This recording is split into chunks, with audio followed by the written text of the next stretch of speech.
everybody. I'm worn out and we haven't even gotten started yet. I'm having so much trouble with my streaming service. I gotta do something else with it. I gotta figure this out. But welcome everybody to the studio.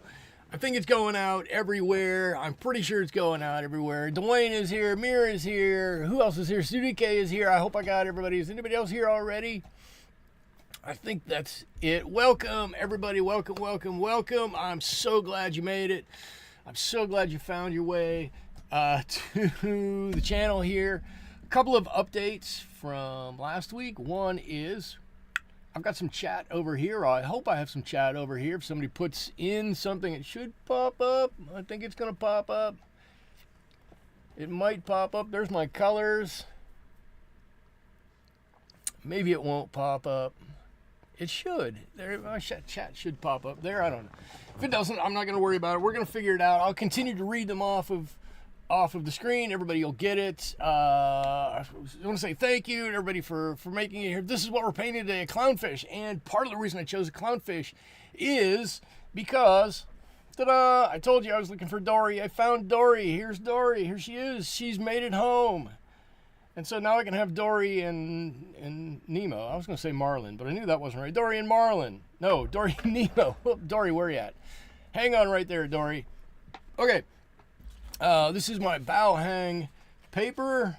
Bow hang paper. However you say that. I've got my clownfish pre-drawn on that. Over on my right-hand side over here, amongst the mess, is my palette of M-gram paints, and as usual I'm going to start with, whoa, that one doesn't even have a logo on it. I'm going to start with my King Art brushes, and there we go. Sadika says you can see the colors. Beverly is here. Hello, Beverly. Thank you for joining. You enjoyed last week and wanted to join again. Thank you. Everybody was so welcoming.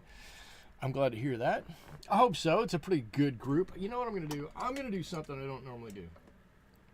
I'm going to start with the background.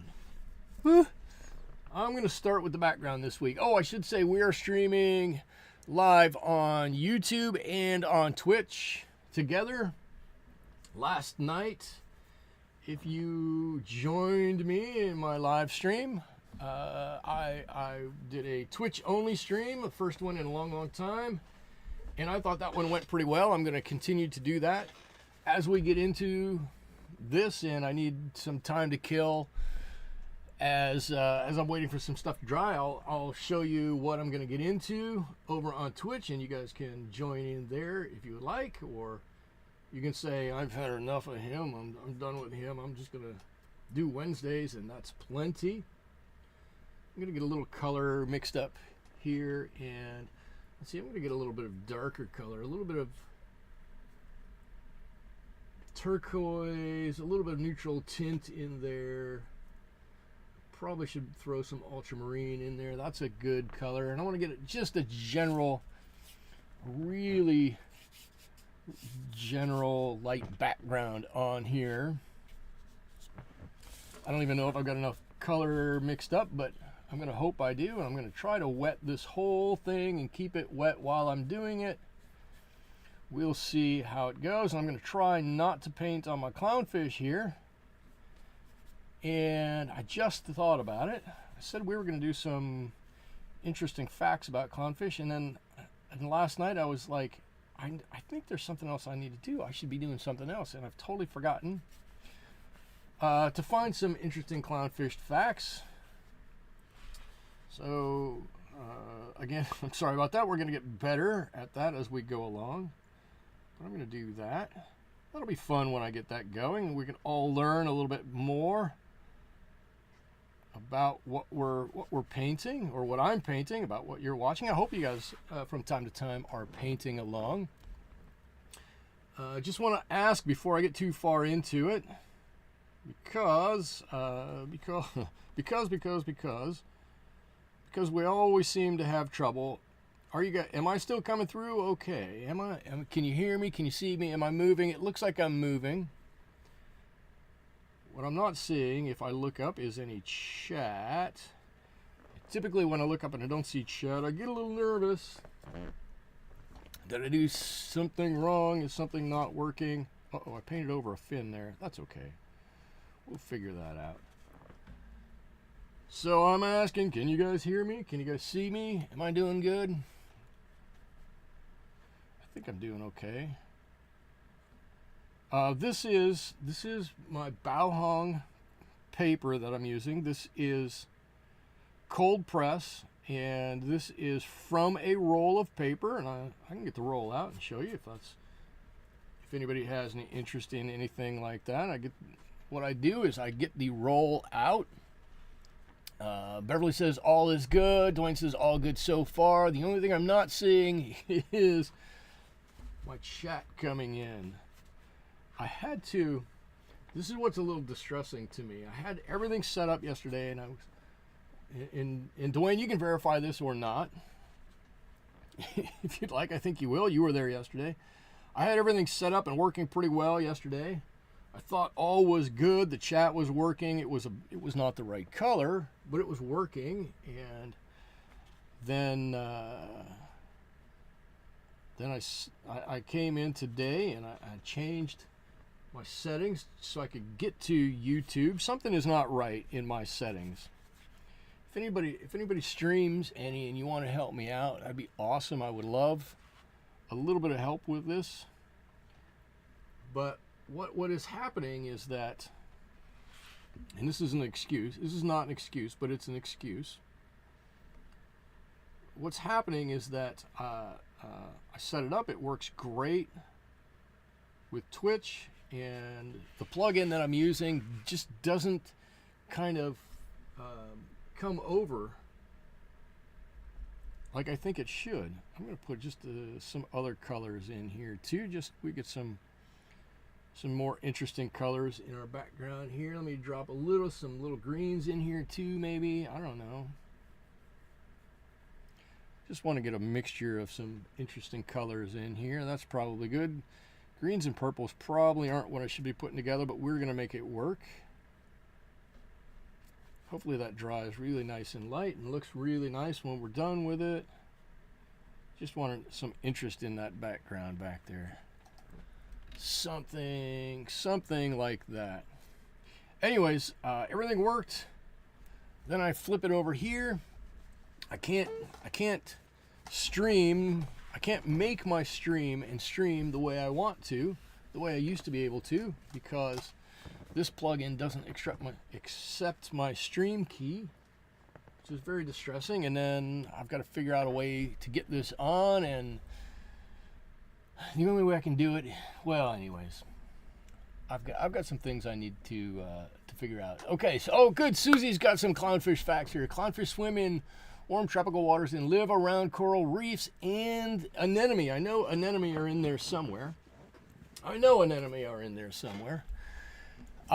So here it is. Here's my general background. Looks like I got a little bit of a tide line in there. That's fine. While I'm waiting for this to dry, I'm going to pull out a couple of things. Just show you that I'm just not doing anything. So this is what we did last night, not the whole thing. Streamed for about an hour.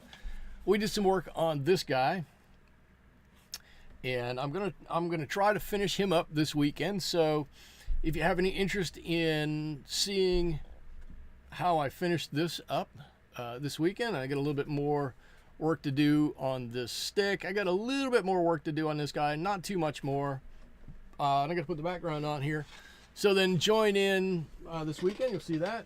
When I'm done with that one, I've got this ram I've been working on. And honestly, I've had this one kicking around for about 6 months and just haven't done a whole lot with it.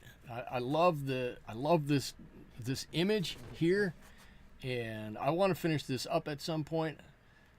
I've just been, honestly, I've been a little bit afraid of which way to go with this. I think I've got a plan, and I'm going to get that going. And then I've got this guy here, which I really like. I've been working on for a couple of months, 5 minutes here, 10 minutes there. And I am looking forward to finishing this one up too. If I could actually finish all three this weekend, that would be fantastic. I don't think so, but I'll bet you I could get pretty close to finishing 2 of these 3 this weekend. Susie says the lizard is amazing. And Mir says, oh man, he's cool. I'm assuming you're talking about the lizard is so cool. Where is the lizard? Yeah, I think the lizard's I got a good start on this lizard. I like his eye up here. I love his legs.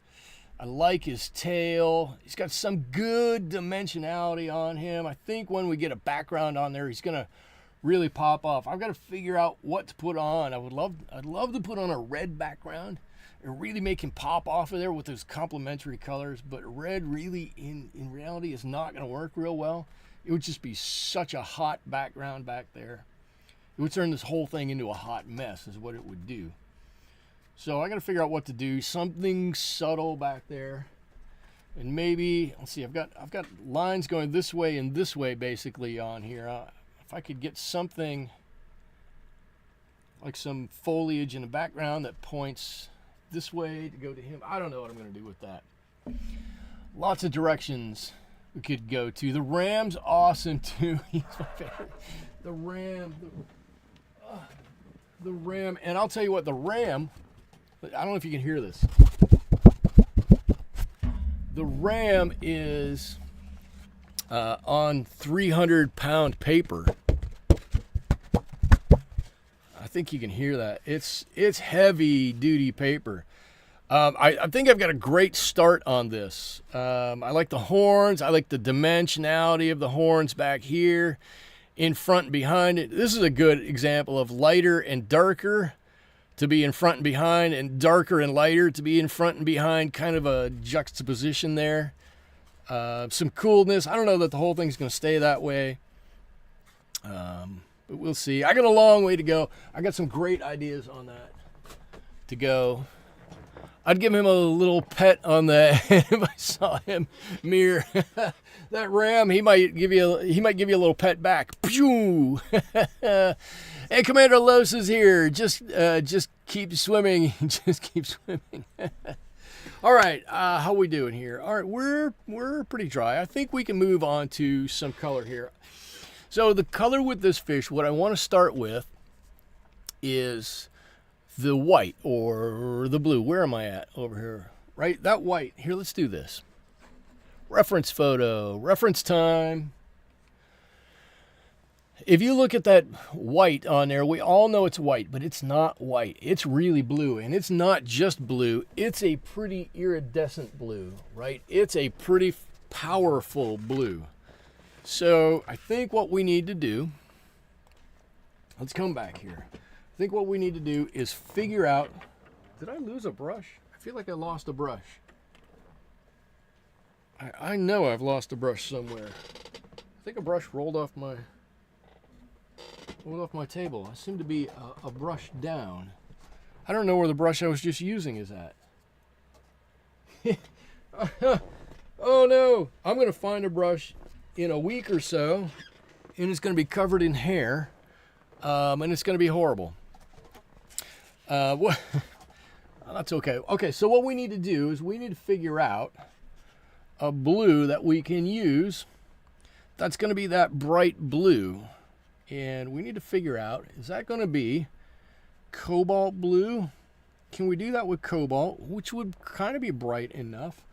Or do we need to move to a turquoise, which was my initial thought? Turquoise might be a bit strong. But this is going to be the best way to find out, is just to put some paint on paper, or one of my other favorites here, and this might be the winner, would be to use some phthalo blue. Look at that blue. Look at that phthalo blue. Phthalo blue is such a fantastic color. It is quite strong, and it is quite unforgiving, but it's such a fantastic color. Okay, so I've got some colors on here. Let's take a little bit of moisture off of that. And I can't hold this up. I can't really hold this up next to the fish over there in the corner. But as I'm looking at it, I think the blue we're going to have to go with is this phthalo blue. And maybe we'll mix in a little bit of a different color. But I'll go over in the corner here. It's this tiny little thing. You'll have to take my word for it. This is drying a little too flat.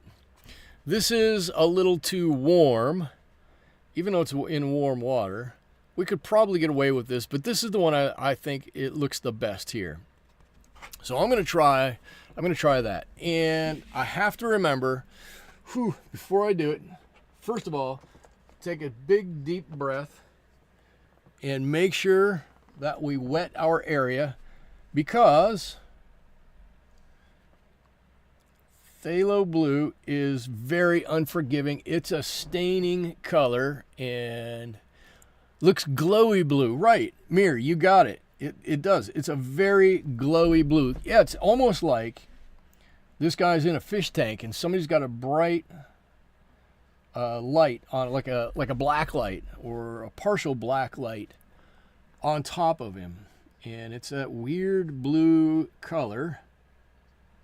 And you're exactly right, it's a glowy kind of a blue. Where's my phthalo? Let's get some phthalo going.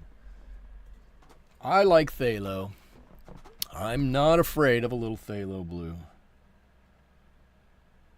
What I'm afraid of is a lot of phthalo blue. A little phthalo blue I can deal with. And like I said, I like it. It certainly is not for everybody. If Liza were here, Liza would tell you how bad it is, but but it's not. It's just strong. Like, phthalo blue definitely has its own personality. It wants you to know it's in charge, and it's going to do everything it can do to stay in charge. And what we have to do as a watercolor artist is say, sorry, you're just kind of not in charge, and I'm going to move you around how I think is best. And how I think is best is a little bit more, you know what, let's do this. I'm looking at this on here, and I don't think this is quite strong enough at this level. So I'm gonna mix in a little bit of this turquoise, just a little bit, and we're gonna see if that makes it any better. And if it does, great. If it doesn't, it's still gonna work out. It's still gonna work out. Ugh.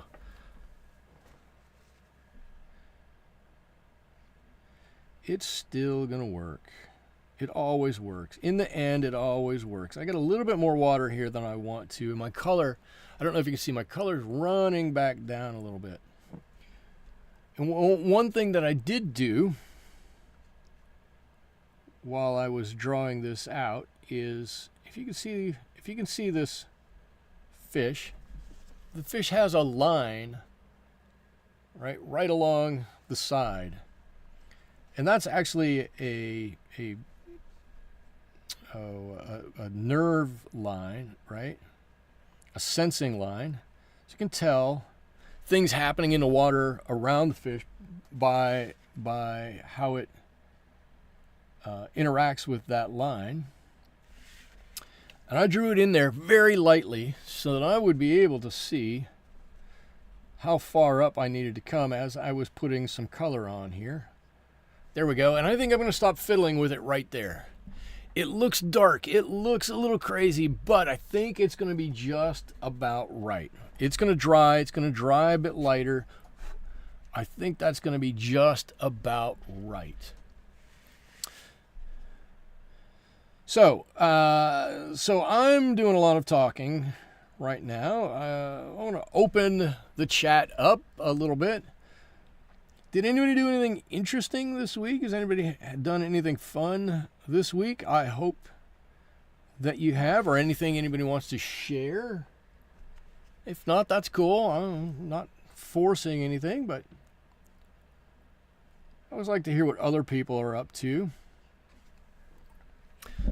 I'm hoping to, well, I didn't do a whole lot this week so far.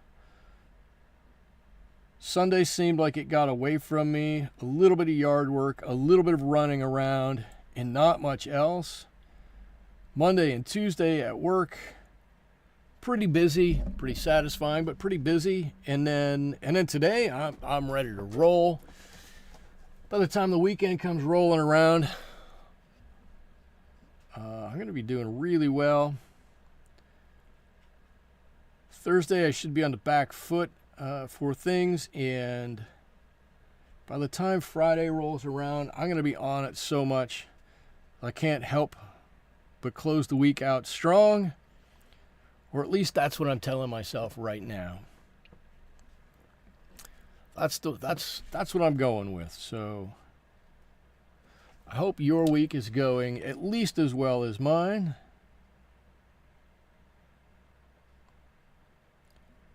I should have wet that before I put any color on there. I don't know if you guys can see that. I put that on. I talked about at the beginning. Mir says I cut the grass. Okay. Hey, that's something, right? That is something. Sometimes that's a big chore. I don't have a lawn to take care of right now. When I did, that was a chore. That was a big chore to do. So sometimes that can be fun, and sometimes it can just be a lot. I hope for you it was fun.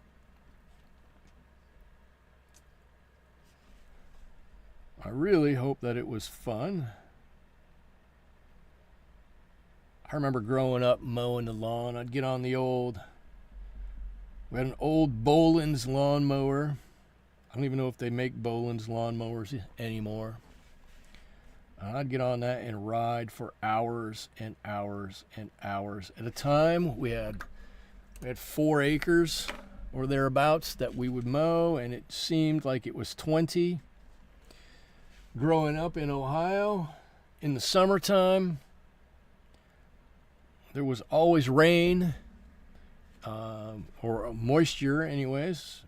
It was rain for a short amount of time, almost weekly, and the rain was just enough that it would help the grass grow, and man, would that grass ever grow. Oh, so much. Okay, so I've got a layer of what I'm hoping is our blue on here, and I'm hoping, right, I say that, fingers crossed, we don't have a whole lot more to do with this blue. That might be it for this blue. That would be a fun tractor. Hopefully we don't have a whole lot more to do with this blue, right? That might be about it for us. We do have quite a bit of orange on here. We've got quite a bit of shading to do on that orange. And we've got some of this purple anemones behind us. But the main thing of everything we're going to have to do, I think, is going to be that orange. That orange is what's going to make or break this. So while this is drying, here's what we're going to do. We're going to get a little bigger brush. I'm still wondering about the one I lost. We're going to get a little bigger brush, and we're going to put on just a nice bright orange, right? And we're going to do that. The color, I'll show the reference photo to you again, but basically the color of orange that's right up here, okay? That's going to be our base orange, right? And it's kind of a yellowy orange. When you look at it, you'll see this is kind of a yellowy orange. I want to explain it. Uncle 60, you're not late. You're right on time, man. Thanks for stopping by. I appreciate that. It's good having you here. We're just getting started, really. So this nice yellowy orange, right? Then we've got a couple of areas that are a little bit more orangey, less yellow, right here, and some back here. I'm going to let you see, the reference photo, and you can see that. Then we've got some really vibrant orange down on these fins underneath.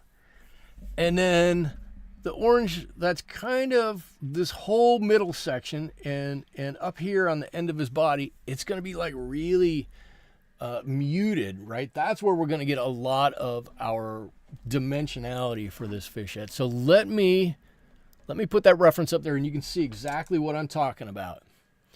Right on the lips, right in the front of the face right there. It's that really yellowy orange, right? Really yellowy orange. The pectoralis fin, the pec fin, again, it's a little yellowy, but more orangey. Then the tail fin, a little bit orange, more orangey than that. Almost a straight azo orange like I have.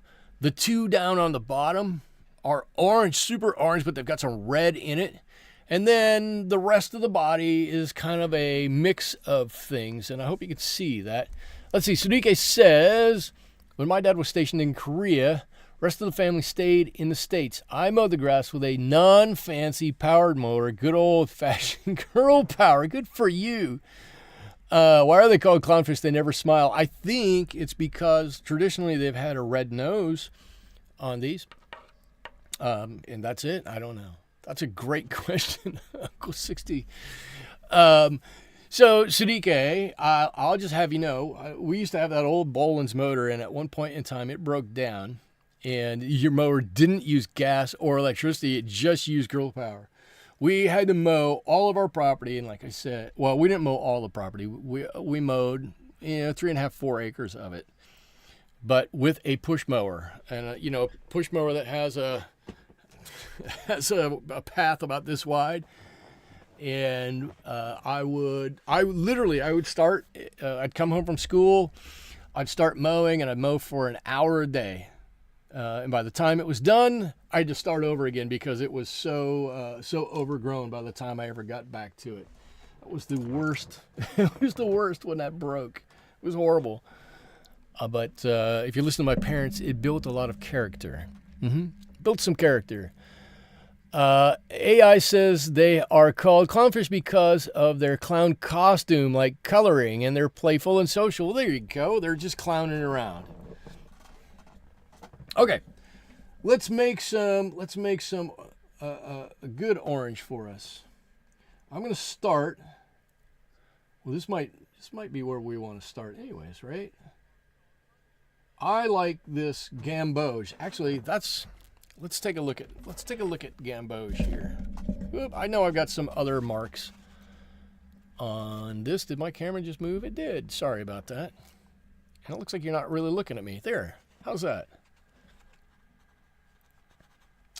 That doesn't look orange enough. I'm going to drop a little bit of, you know what I'm going to drop in there? Let's do this. Let's do a test. Let me get a cleaner piece of paper. I pulled that out, and that's terrible. What do I have here? Okay, let's do this. Let me move our clownfish. Let's do a test on a piece of paper here.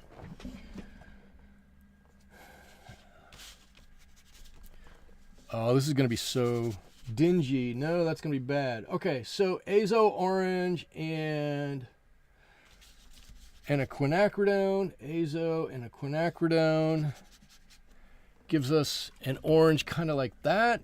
We can make that more orange. Let's see if we get a yellow and a quinacridone. Didn't we do this a couple of weeks ago? Oh, look at that orange. I think that was our winner. We did this a few weeks ago with skin, didn't we? Or I tried to do that a few weeks ago. Okay, I remember that. It's quinacridone rose plus a cold yellow. Makes a lovely orange. We're going to go with that. Let's just go with that. I think we can do that. I'm going to put that down. I'm going to bring our fish back up. The vibrant and striking appearance of the clownfish led to their name. They have bold, blotchy colors reminiscent of the face paint of colorful uniforms worn by clowns. Let's see. I've not painted in months, Uncle 60. Why? I started a honeybee apiary. Wow. 4 hives, it's a lot of work. Very involved. Wow. I would love to start an apiary, but holy cow, it seems like it would be a lot of work. Why? Can I ask why you wanted an apiary? or 4? But I'm not poo-pooing it. I love the idea.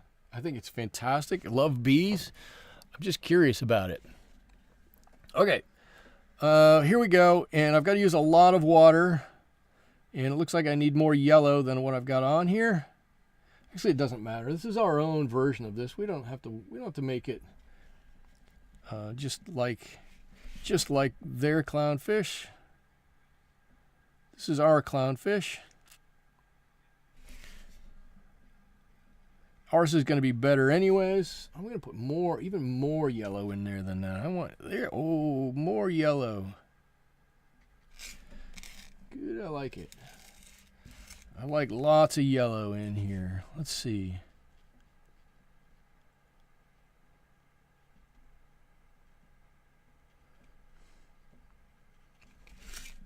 All right. All right.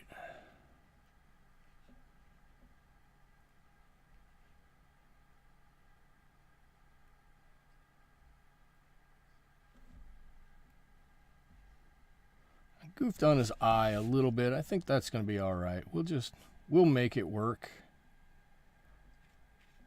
And I'm going to paint right up to the blue area. This is a little, I'll be honest, this is a little heavier on here than I really wanted, but that's okay. While it's still wet, we can manipulate this all we want. And I'm going to pull a bit of this off of here. Let's see, can you paint the apiary? Uh-oh. I just got something from YouTube. Seems like somebody must have just gotten home and gotten online, one of my kids or something. It just looked like we're starting to lose some signal. But I'm going to keep going. I'm going to have faith that it's going to work out. Okay. More color, more color. The key is more color. Lots of yellow, lots of water. It's a lovely color. And this is going to be a lot of fun. I just saw me blip.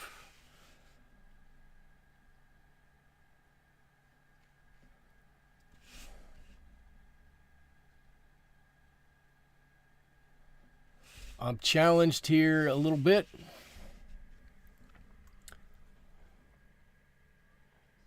In that I'm so far away from the rest of the house. I reboot the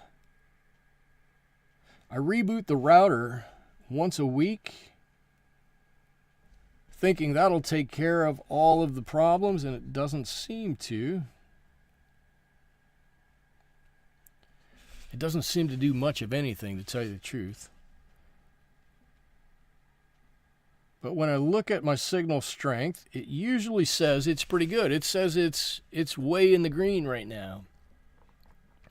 So if I'm blipping a little bit, I apologize for that. We're going to get it fixed, and we'll do better with it. And I'm going to bring this all the way out. I know I've got a black line out here, but I want to get just a good layer of this color on here. And already that blue looks better on there. I mean, it really does already. It doesn't look quite so crazy. And we haven't even started to give it any dimension yet. We haven't even begun. And it's already looking better. More water, more water. I don't want this to get blotchy. I don't want to get like work marks in it. I don't want to get tide lines in it. I want it to stay really nice. I want a nice smooth wash. And for most things, the way to keep that nice smooth wash is to keep a lot of water going. A lot of water. What is a lot of water? Well, for me, it's probably a lot less than some of you, because I don't use a ton of water to begin with. I try to get just enough on here and be done with it. But a little bit of water anyways, enough to keep the flow of the paint going, I guess is really what I'm saying. And I'm trying to keep talking while I'm doing this because it's a large area and I don't want to stop. Dwayne says, you left and came back. Mir says, you can see me speak, and it happens. There you go. Oh, no, I'm gone, and I came back. Uncle 60 says, the reason you started the apiary is because you're psychotic. All right, well, at least you know. at least you're willing to admit it. I think that'd be such a cool thing to do. One of those things I would love to do, but there's no way in the world I would ever do that. Well, first of all, I'd be scared to death that I'd get stung 1,000,000 times.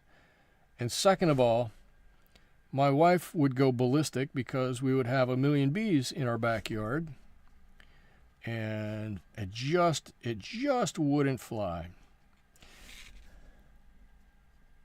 And I think those two reasons are enough.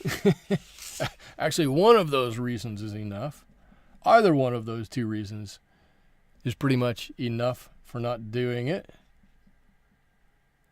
Ooh, look at that lovely, beautiful orangey yellow color there.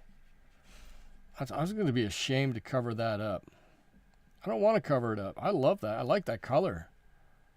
That's lovely.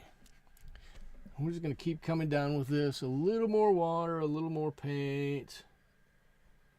I don't know whose idea it was to put that quinacridone rose in with our yellow. I know it wasn't mine, and I was a little dubious about it until I saw the color once we did it. And then it was fantastic. All right, so you see I left a little bit of white there. That little bit of white kind of is a clear area on the fin, and we'll come back and we'll get that. We'll do a blending of the color behind that, just a really light thing behind that. We're going to get that. That's not something I neglected or that we aren't going to do. We're going to do it. We're just not doing it right at the beginning.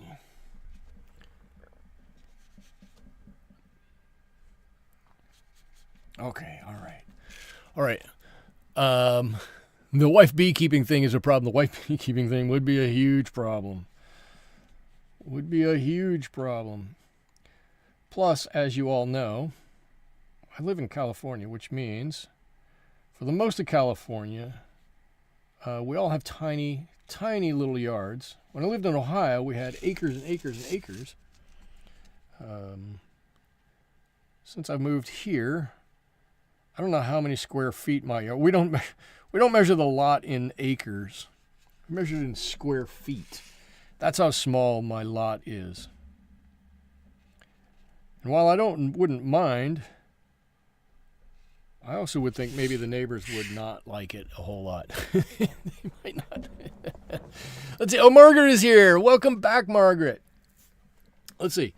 Uncle says, for small urban beekeeping, try an auto 7-frame flow hive. It's pretty cool. The honey extraction part is semi-automatic. Wow, you still have to tend to the bees. Margaret says, I work for a large corporation with numerous locations, and one of our locations in Italy has installed 6 beehives in the back of their property about a year ago. Wow, that was an employee initiative. That's cool. And knowing Italy, they will use it to make something absolutely delicious at some point in time. Wait a minute. Come on, Dori. You're out of the picture. Come on back in. There you go. I think I'm pushing Dori out a little bit. Okay, so now we're going to wait for this to dry a little bit. And while I'm waiting for that to dry, I might as well get going on some of the anemone that are here. And I'm in true my fashion. Oh, Dori, I'm sorry. I'm going to put Dori to the side. I'm going to start painting them by doing some negative painting on them. Right? That seems to be how I like to do a lot of things. I don't want to positive paint. Positive painting is tough. It's difficult. You get distracted with things. Negative painting seems a lot easier. So I'm going to do this, and I'm going to start down here at the bottom. And we may not have an entire forest of anemone here, but we're going to have a few, and we're going to start building it up a little at a time as we need to let the other layers dry a little bit. So we're just going to keep doing that. All right. Let's see. I looked it up, and there are corporation beekeeping services where there are professional checks on bees weekly and collecting honey for employees once a year. Really cool service. That is really cool. I am lucky enough to work at a university here in California, and I will say there's actually a beekeeping program here, which is really cool. And so the students, and really anybody, if you want to take the classes, can learn about beekeeping and how to become a beekeeper. Like I said, I'm not doing it. Not that I don't think it's cool or wouldn't enjoy doing it, but I think it's just not where I need to be spending my time at the moment. But it's extremely cool. And the students that do it absolutely love it. And I've tried some of the honey that they've gotten out of there, and it's fantastic. And what else can I say while I'm doing a little house cleaning, or a little touch-up work here? If you haven't done so already, I would appreciate you if you would be so kind to all reach up or scroll down, maybe, however it is for you, and click that like button. That would send me up the algorithm a little bit. YouTube likes when you get more likes, and it would treat me a little bit better. So if you would do that, that would be awesome, and I'll thank you in advance for that. If you don't want to do it, that's okay. That's okay. I'll just say thank you for being here. I appreciate that too. I do like doing these streams. I like having people here. I like having people to talk to while I'm doing it. It does two things, right? It helps me expand watercolors a little bit. I think I can bring my enjoyment of this craft or art to a few people. I think everybody that sees me is going to say he really enjoys doing watercolors, and I do. And if I can spread a little bit of joy for watercolors around, I'm happy to do that. It's meant a lot to me in my life.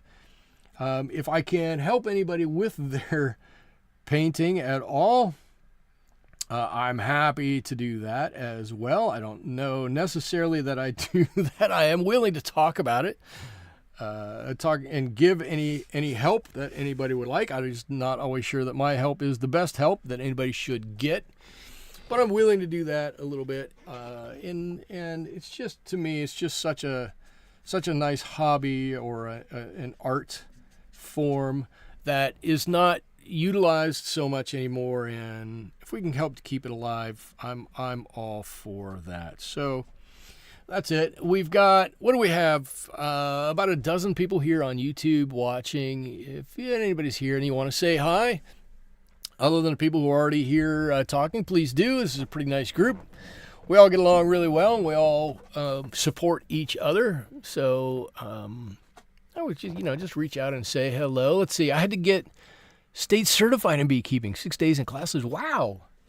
I would not have thought that, but it's actually pretty cool for a couple of reasons. One is you get to learn a lot about it, and two is that means you've got a lot of knowledge to take care of the bees, and bees take care of us. So that's like an extra cool thing.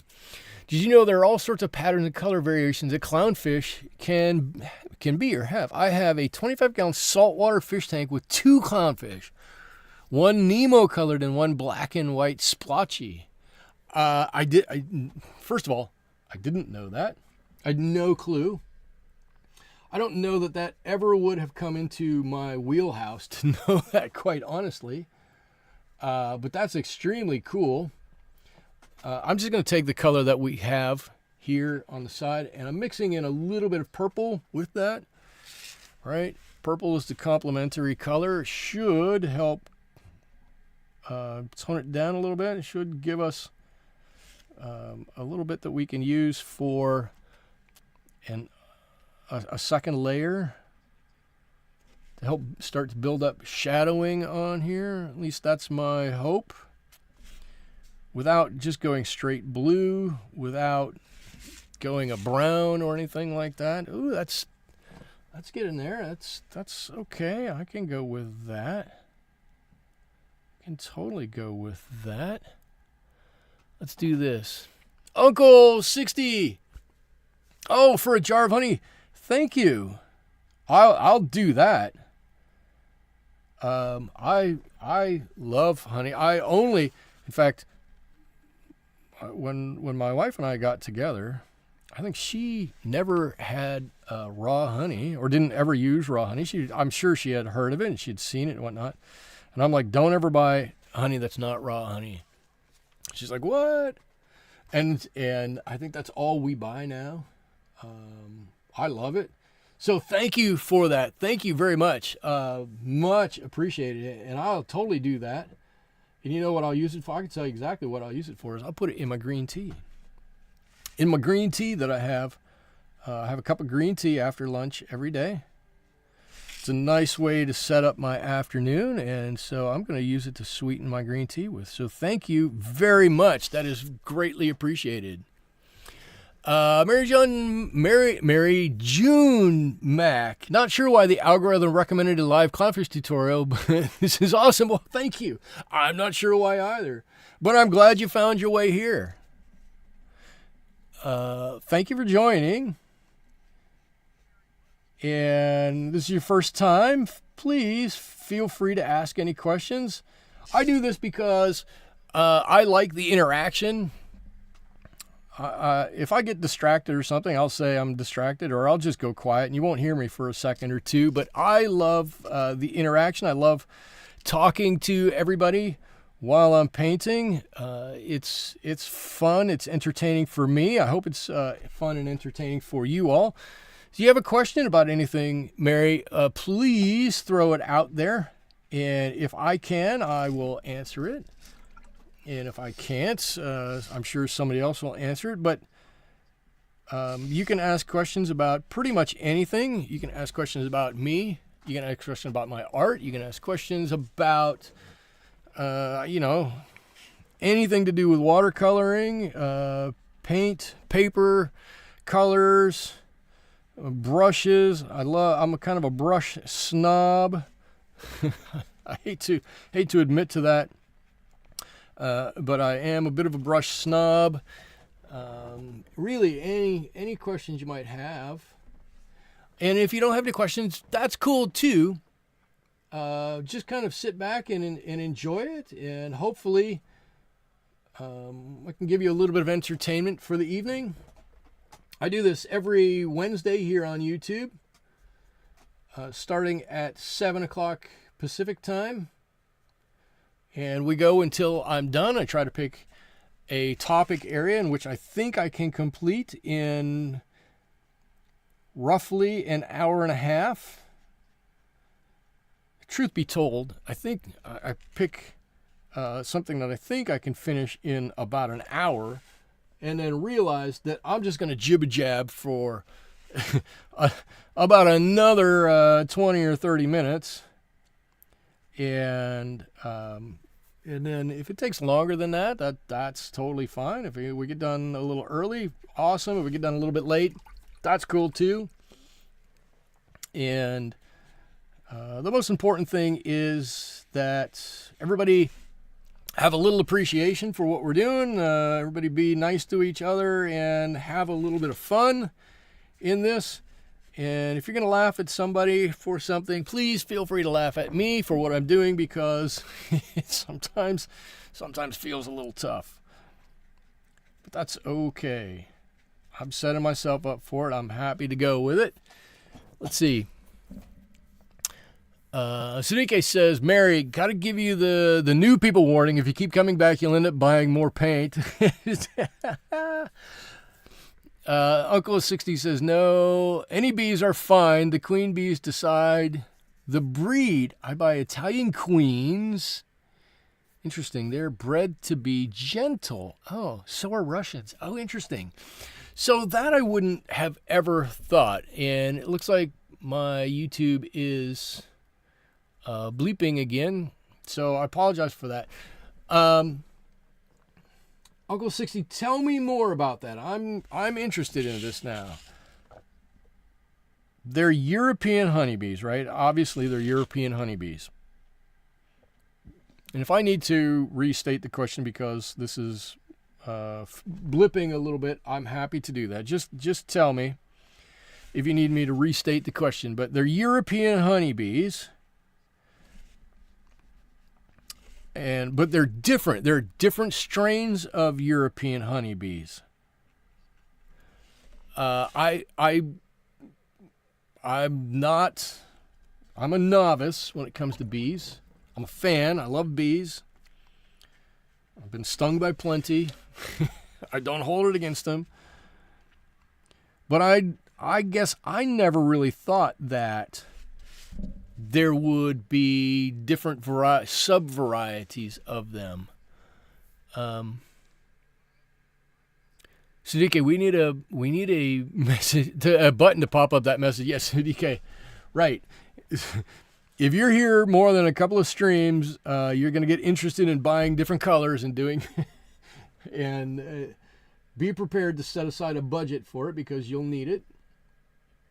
Because oftentimes colors aren't cheap. Let's get some of that purple in here. Let's get a nice color in here. There we go. That's wonderful. Look at that. And I've got to decide along the top line here where, get a little bit more yellow in there, where we need to go with a little bit of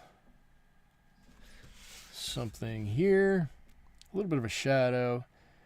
I should say, Mary, I try to, this is just for your own edification when you're following along a little bit.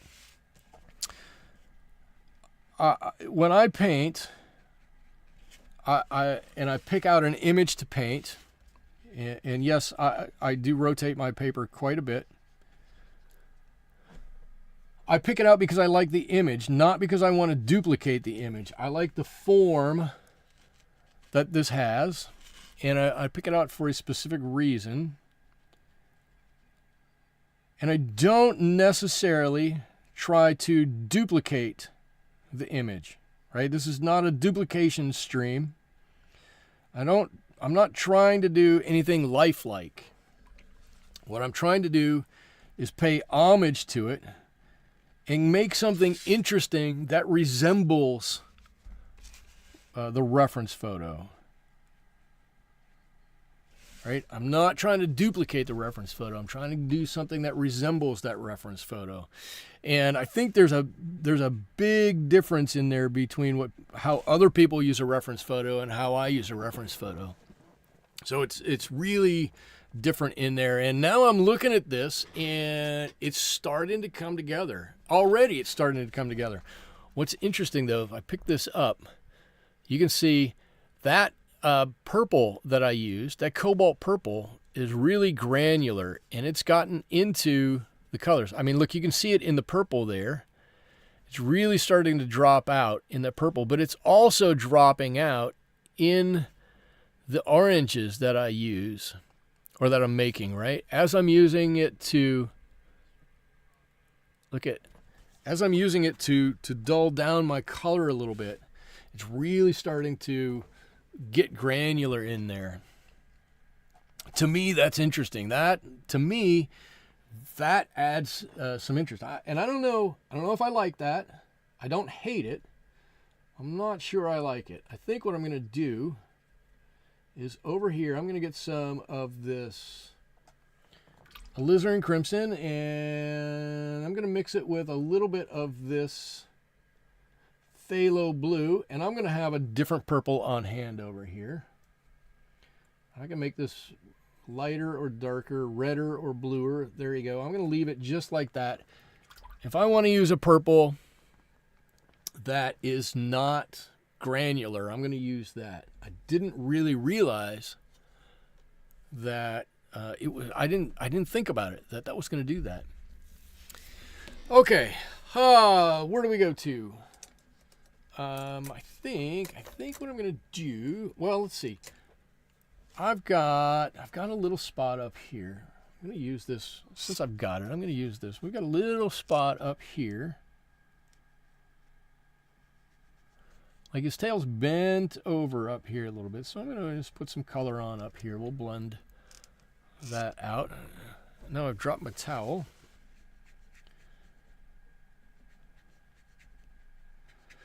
And I blend down pretty far. I don't like a whole lot of tide lines. I've got a few on here, and honestly, it's kind of bothering me a little bit.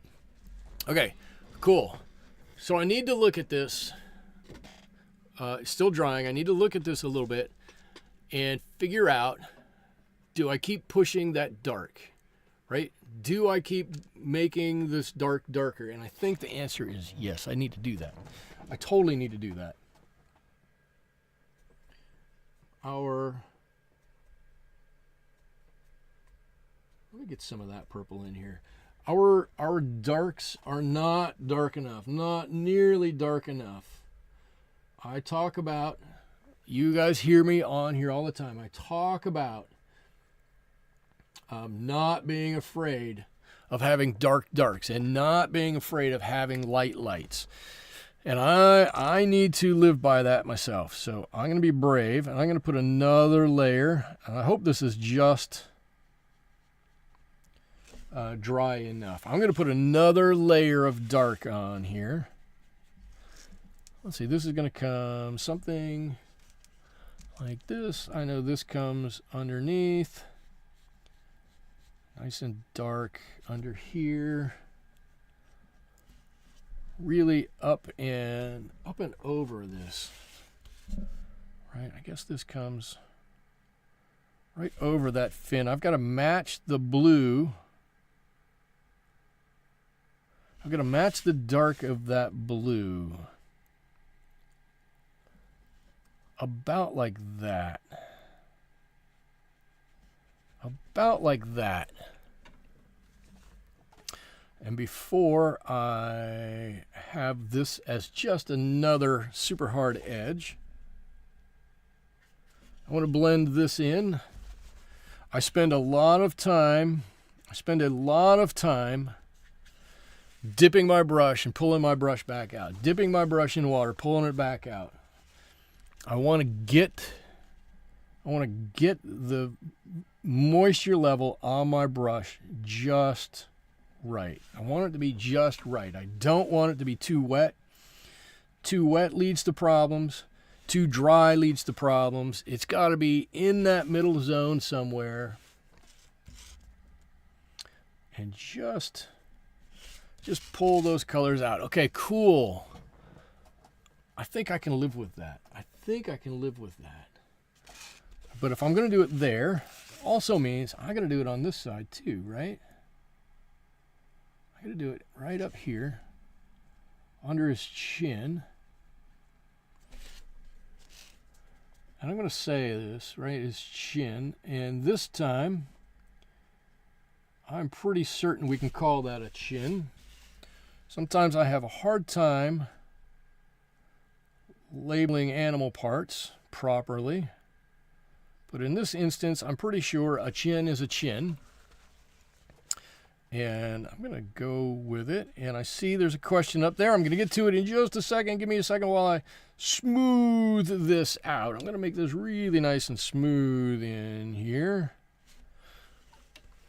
I certainly don't want a tide line in here. This is where a really nice piece of paper is going to help us out. It's going to hold that moisture just long enough. It's going to give us that extra time to come back in and work right around it. And so now we've got some nice darks underneath here, and I think it's starting to look good. Let's see. Let's see. There's so many breeds of queens you could get. Some breeds are calmer than others. They're actually bred to either not sting or sting a little bit less than others. Queens cost about $45 a piece. Wow. P.S. There's no such thing as never getting stung. Sooner or later you get tagged, right? And Uncle 60 says, also, your paper is handling the granulation pretty good, or is it the type of paint that you're using? No, I'm just using... So it's M-gram paint, right? And the cobalts are all granulating colors. So this is cobalt purple. Let's put a little bit in the corner here. And I'm going to let that sit for a couple of minutes and dry, and you'll see that that's really going to start granulating up. And let's do it this way. I'm going to put it there, and you can watch it dry. And let's do a cobalt green too. Cobalt green. And there's a cobalt green. And you know what? Where's my purple here? I'm going to put my purple, which you're correct is maybe not quite as vibrant. And let's do a phthalo green here too. And you'll see the difference. The cobalts, when they start to dry, are really gonna granulate a lot more than the other two. So let's let those dry for just a minute, and I think you'll see that. Okay, now on to the next step. What am I doing next? What am I doing? Oh, I've got this area that I need to darken. I've got to continue to darken. So that means I've got to make a little bit more color, right? A little bit of yellow, a little bit of gamboge, a little bit of this quinacridone rose, and some of our purpley color from over here. And let's all mix that all up. Cool. And I think that's dry enough. I'm going to start here. I'm going to pull this out and up, and that seems a little purpley to me. I want it a little bit orangier, maybe not quite as purple. In the end, I'm not sure it's really going to matter all that much, but just for my own peace of mind, I'm gonna try to not have it be quite as purple-ish. It's got to go up about to there. Spread all this around and then really blend this out nicely. And can you see our granulation test over here starting?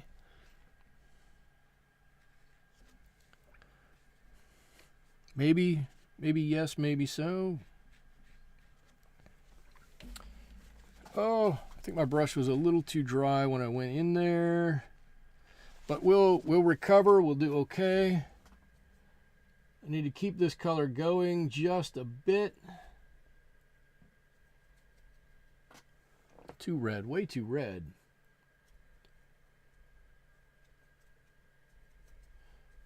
Okay, and back here, that same line comes down here somehow. What really makes this difficult for me is that I didn't draw any of the lines on this fin, right? I just went, well, I'll kind of eyeball this. And so I've got to know, I've got to leave a little room in here to get the fin. It's a little awkward to see because I didn't draw it, and I painted right over top of where the black would be. So it's a little awkward, but that's okay. It's going to be fine. It's going to be totally fine. Okay, our paint over here is drying nicely. So I'm going to pull that back up as soon as I'm done with this tail. And we got some nice lights and darks here.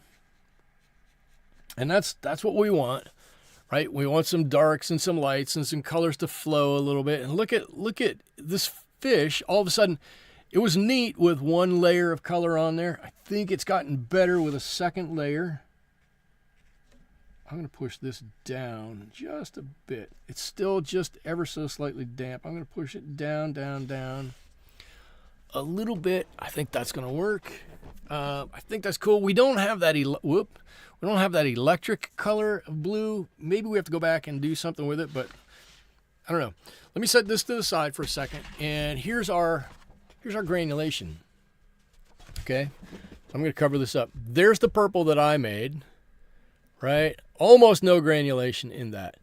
There's the purple that is phthalo green. Okay, there's the cobalt green, which does have some granulation. It's not a lot, but then look at this.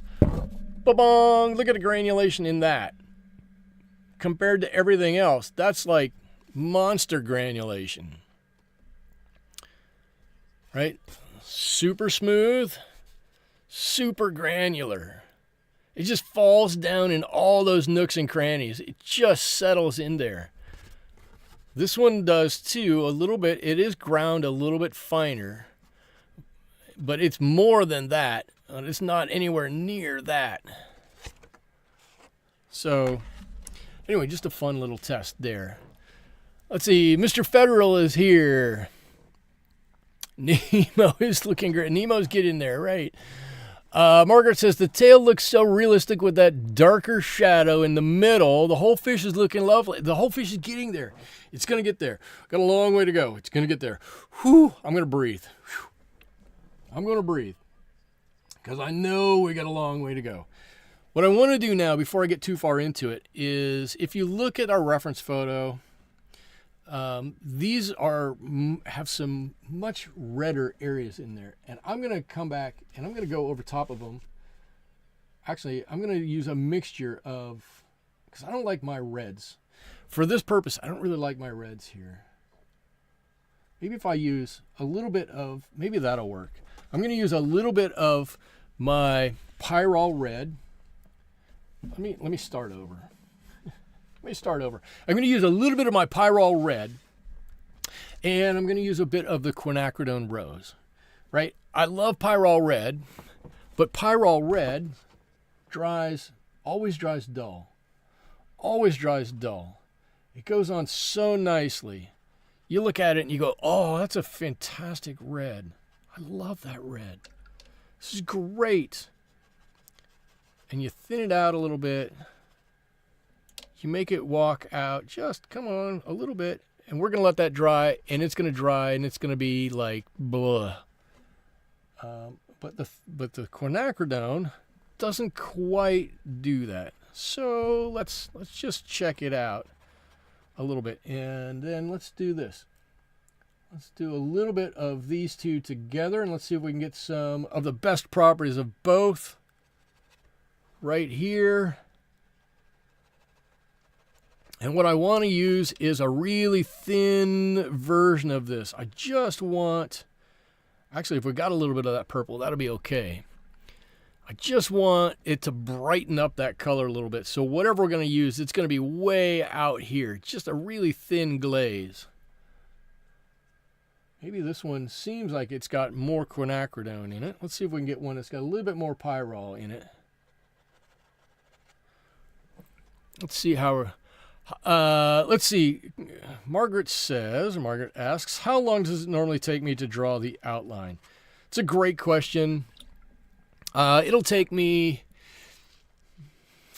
if it's pretty simple, this is a pretty simple one. This probably took, I don't know, 15 minutes, maybe, something like that. Not a short amount of time, but not a long amount of time. I want to make sure I get the proportions right. Everything's kind of right. A lot of little lines, the mouth in here. If it's a bigger thing, or if it's more detailed, it's going to could take a half an hour, 40 minutes. But I don't spend a whole lot of time stressing about it. I really don't. If it's looking good, I go with it. If it's looking so-so, I'm probably still going to kind of go with it. It's just not gonna bother me that much if it's not right. I'm gonna use this in air quotes. If it's not right, it's just not gonna bother me that much. But it's under an hour. It's 15, 20 minutes, something like that, for most things.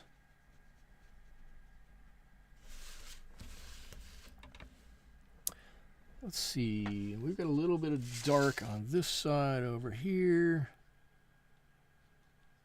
Coming down. And if we need to really brighten this up at some point, if we need to, we're just going to go over this with almost like straight yellow. And I promise you, that'll bring a vibrancy right back to this. We just glaze right over the top of it. Nothing that says we can't do that. Nothing that says we shouldn't do that. It'll bring back a lot of the color if we're losing too much. I don't know if we are. Looking at the reference photo, I don't think we're too far off. I might be a little low in my chroma on some of these, but I don't think it's too bad.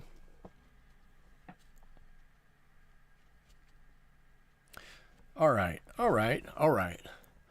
Look, I think that's pretty good. He's looking pretty good. I mean, he needs some help with his eye. And then let's take a look here.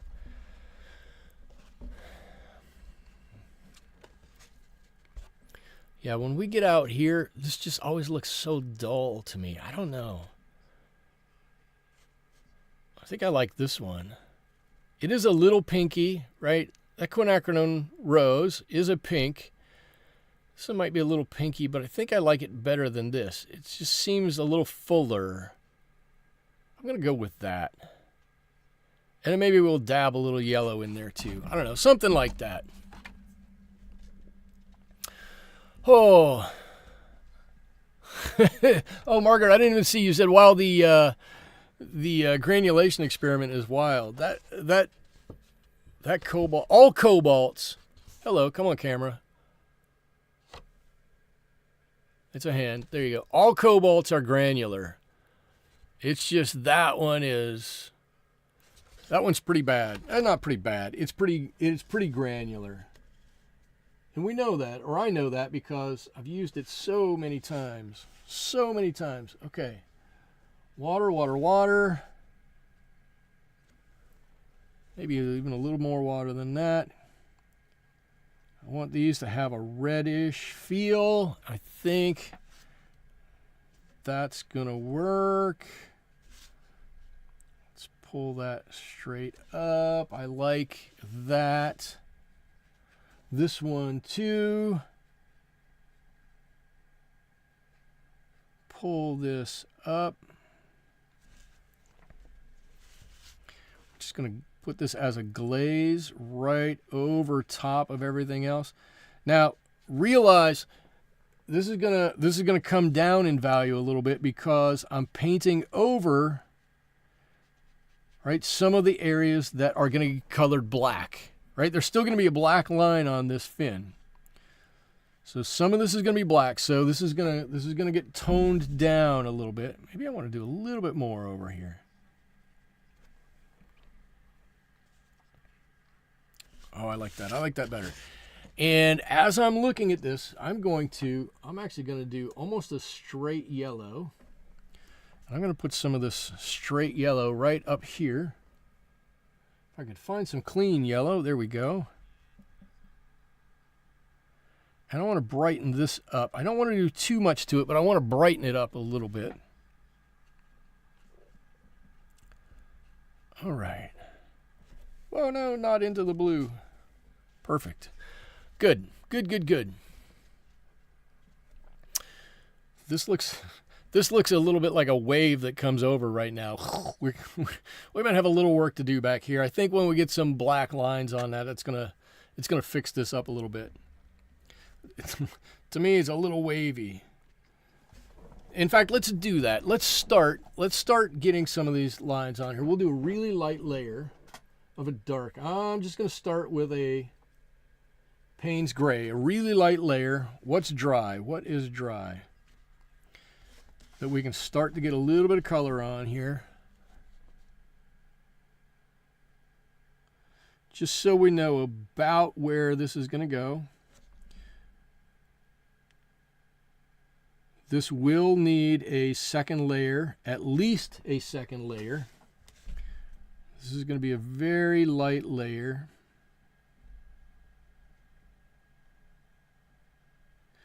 And I don't even know, I'm not really even following my line.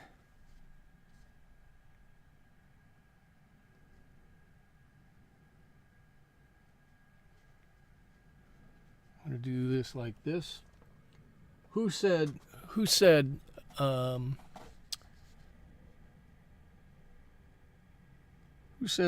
that clownfish can look like anything? Mine are going to look different than anybody else's, for sure. For sure. Come on around. Just trying to be a little careful with my lines here. I've got enough paint. I can paint probably 3 of these lines. All right, there's the first one, and you can start to see what we got going on here. And if I don't shake too much, I think I can continue this line over here. I was never, ever going to be a surgeon. I don't have the not sturdiest, I have a little shake in my hands. I always have my whole life. So being a surgeon was never a career choice for me. I hate to say it.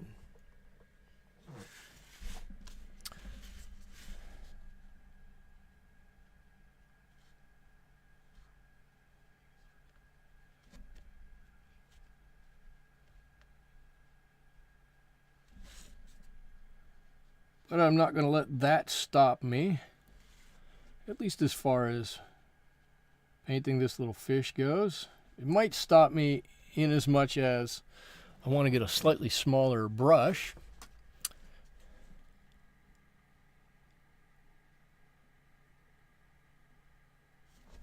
But that would be it. Ooh, this is going to go all the way around and meet up over here.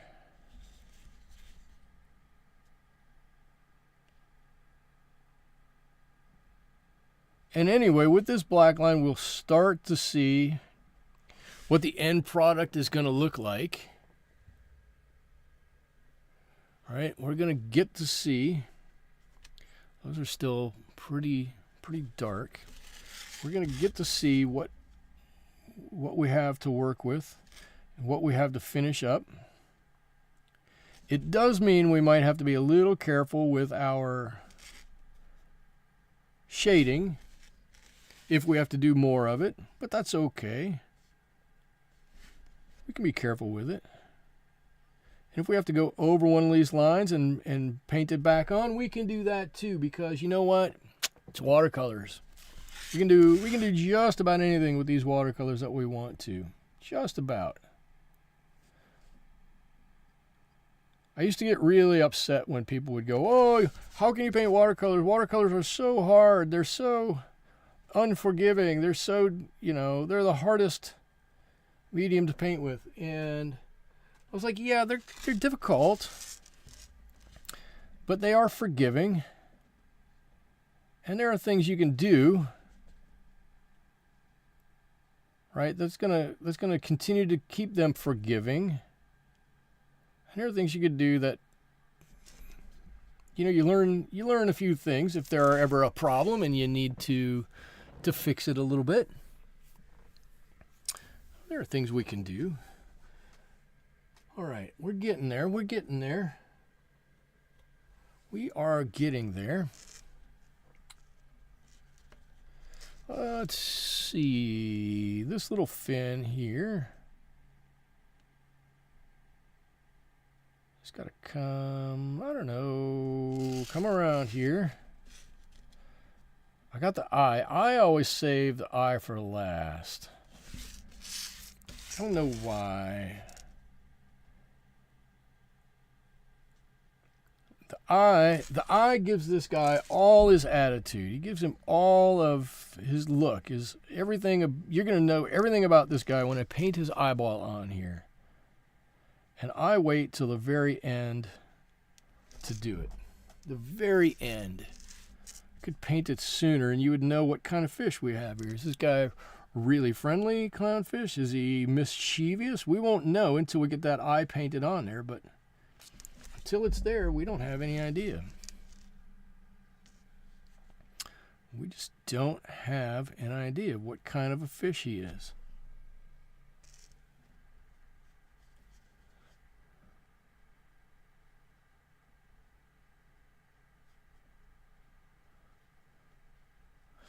So now we've got some color on there. He's kind of got some more going on. And now, actually, I'm looking at this and I'm going, I don't think that blue that looked so intense at the beginning, right now looks really pretty washed out, doesn't it? Looks really pretty washed out. I'm not sure it's enough. And I'm going to tell you what I'm going to do is I'm going to take a little bit of color, and I'm going to paint right around his mouth. I'm not going to paint his mouth. I'm going to paint around his mouth. I do a lot of negative painting. I will admit, it seems as though I do a lot of negative painting.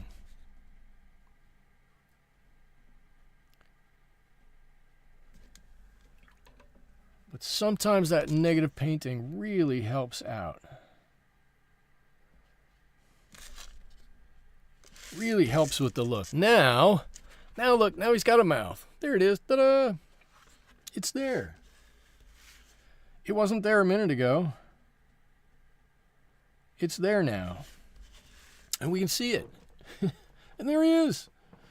Okay.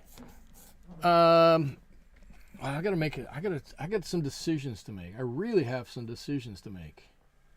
And I really didn't think I was going to be in this position, quite honestly. I got to decide a couple of things here. Okay. Dwayne,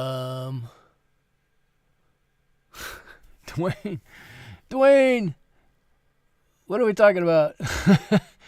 Margaret says clownfish are not the friendliest pet fish you can have. They can actually be pretty aggressive. I never thought that they would be aggressive. Wait a minute. Whoa. Wait. Did I miss a whole question? Did you ever have a typical childhood career aspiration? Oh, okay. I did miss the whole question. Did you ever have a typical childhood career aspiration, like astronaut or superhero, actor. Mine was a dancer or ballerina. I took dance classes up until sometime in middle school. So if you ask my mother, she will say that until I was about, I don't know, 9 or 10, I wanted to be a fire engine. I don't know, take that for what it's worth. She takes great delight in telling people that. I don't ever remember telling people I wanted to be a fire engine, but that's kind of a thing, I guess, if you're a little kid, that I could see a little kid saying. I grew up in the time of the space shuttle, and I know that that's not typically peak NASA or anything, right? That's not the late 60s. It's not the height of the space race, anything like that. But I secretly wanted to be an astronaut for a long, long time. And I had I had gotten a copy of, I believe it was Popular Mechanics magazine, and had gotten the plans for the space shuttle and had them plastered on my bedroom wall. I didn't have rock stars or supermodels or anything like that a lot of the guys in my class would have had on their bedroom walls. Nope, not me. I had the space shuttle on there, and I really did want to be an astronaut.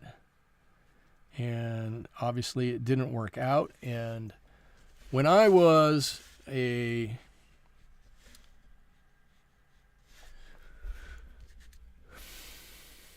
freshman, fire engine made you laugh out loud. Good. A fire engine. I don't know how that would work, but I'm trying to think. When I was, I want to say I was a sophomore in high school. My calculus teacher, Mr. Stingle, applied to fly on the space shuttle. We all know it blew up. It didn't do well, right? Christy McAuliffe, teacher, they all died on there. Anyways, Mr. Stingle applied to be in that program and was one of the last 8 or 10 to be in there. And I just remember that being such a horrible day at school. And of course, we all watched it 100 times while we were in school and whatnot. It was terrible. It was a terrible, terrible day. But I think that ended my desire to be an astronaut right about there. But for me, I would have to say I wanted to be an astronaut. And then I went from there to being a forest ranger. I grew up being kind of an outdoorsy kind of a person. I spent a lot of time outdoors. I was in the Boy Scouts, of course. Well, maybe not of course. My father was a scoutmaster, and so I was in the Scouts. And not only was I a scout, I was like super scout. I did everything I could possibly do in the Scouts. I did it and then some. Really was hoping to get a job at the National Forest Service and be able to sit in a tree looking for fires. I don't know exactly what my expectation was there, but I thought that would be the coolest job. My stepfather actually tried at one point to get me a position working at a guard house monitoring the forest in Northern California. It didn't work out, but let's see. I definitely consider the space shuttle area very much aspirational, despite the tragedy. Amazing that humans were able to go back and forth to work in open space before small tech advances of the 2010s. The whole space program was so unbelievable. It used to be so unbelievable. I'm not saying that it's not now. It's just a shell of what it used to be. It was so unbelievably cool. Hopefully we'll get back to that, but we're not there yet. We're nowhere near that right now. But yeah. So I hope that answers your question. It's probably about halfway through that answer you went, okay, please, this was more than I really wanted. You could have stuck with fire engine and called that good. At no time in my life did I ever want to do what my day job is. It just was never anything that really crossed my mind.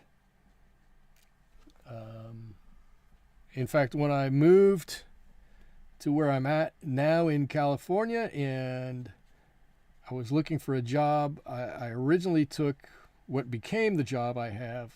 I took it and went, I'll work that for about 5 years and then I'll move on to something else. It'll be fine. I never left. I just kept at it and kept going, and I've been doing it now for 18 years, 19 years, something like that. I don't know, longer than I want to remember. Margaret, you like long answers. It was an amazing time. It was an amazing time.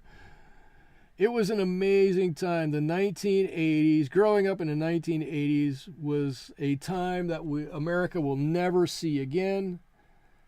I'm not saying it was all good, but I'm saying there was a lot of good in it. And it's too bad that we can't, in some respects, return to that time. The technology advances at the time were unbelievable.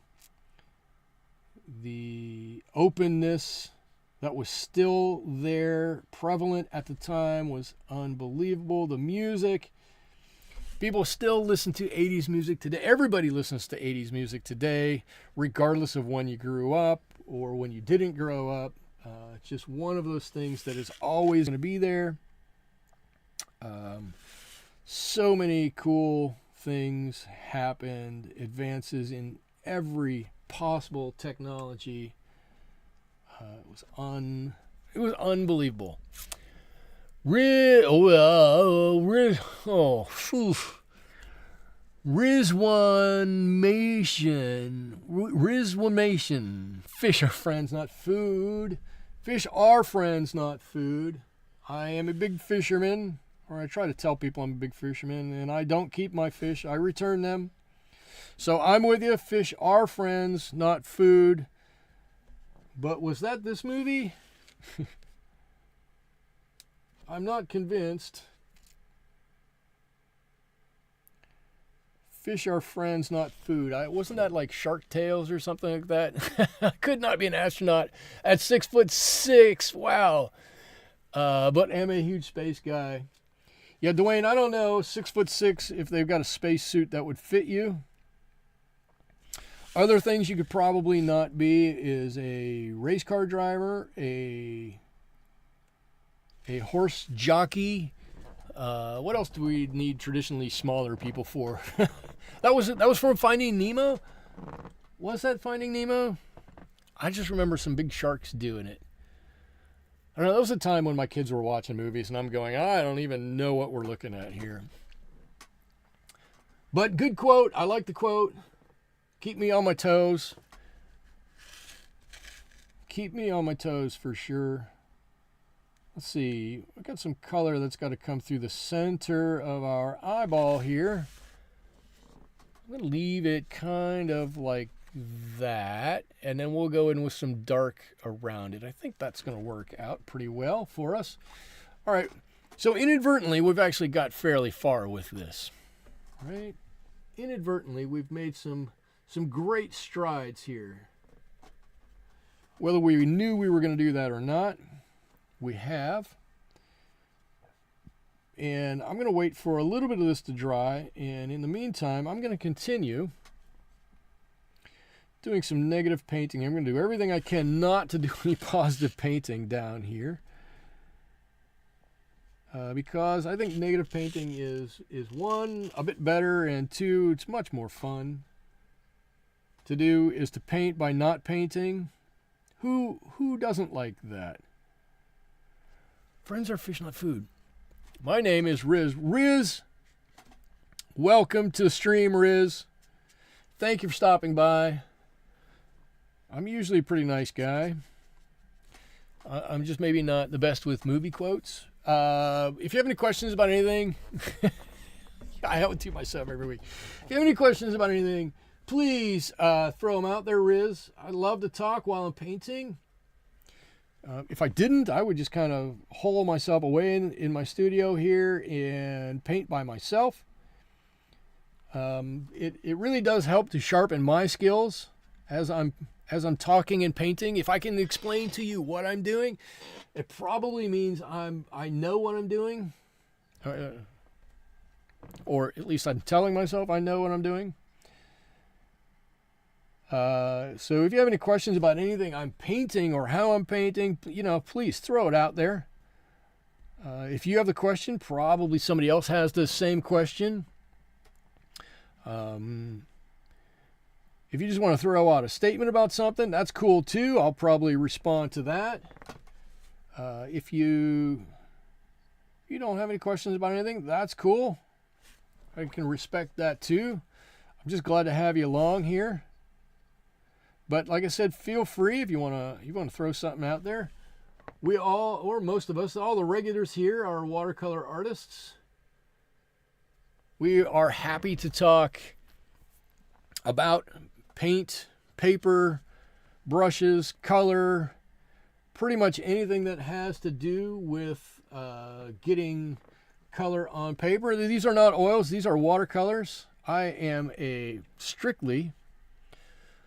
although I have kind of done a little bit with gouache, but I am strictly a watercolor artist. I've never really even delved into any other medium. Never really had the desire to delve into any other medium. I just like watercolors that much. They are rich in what you can do with them. They are interesting in how you can use them. You can paint watercolors in any way, shape, or form, from hyper realistic to hyper loose, and anywhere in between. That is not something you can say about too many other mediums that you can work with.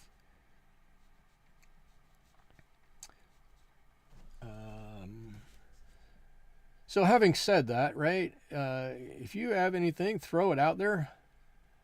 I'll respond to it. Somebody else will respond. We'll all probably respond to it. All the regulars will probably respond to it. If on nights you're here, if Liza is here, she's going to get everybody talking about about different paints that everybody buys. That is a common subject that we have here.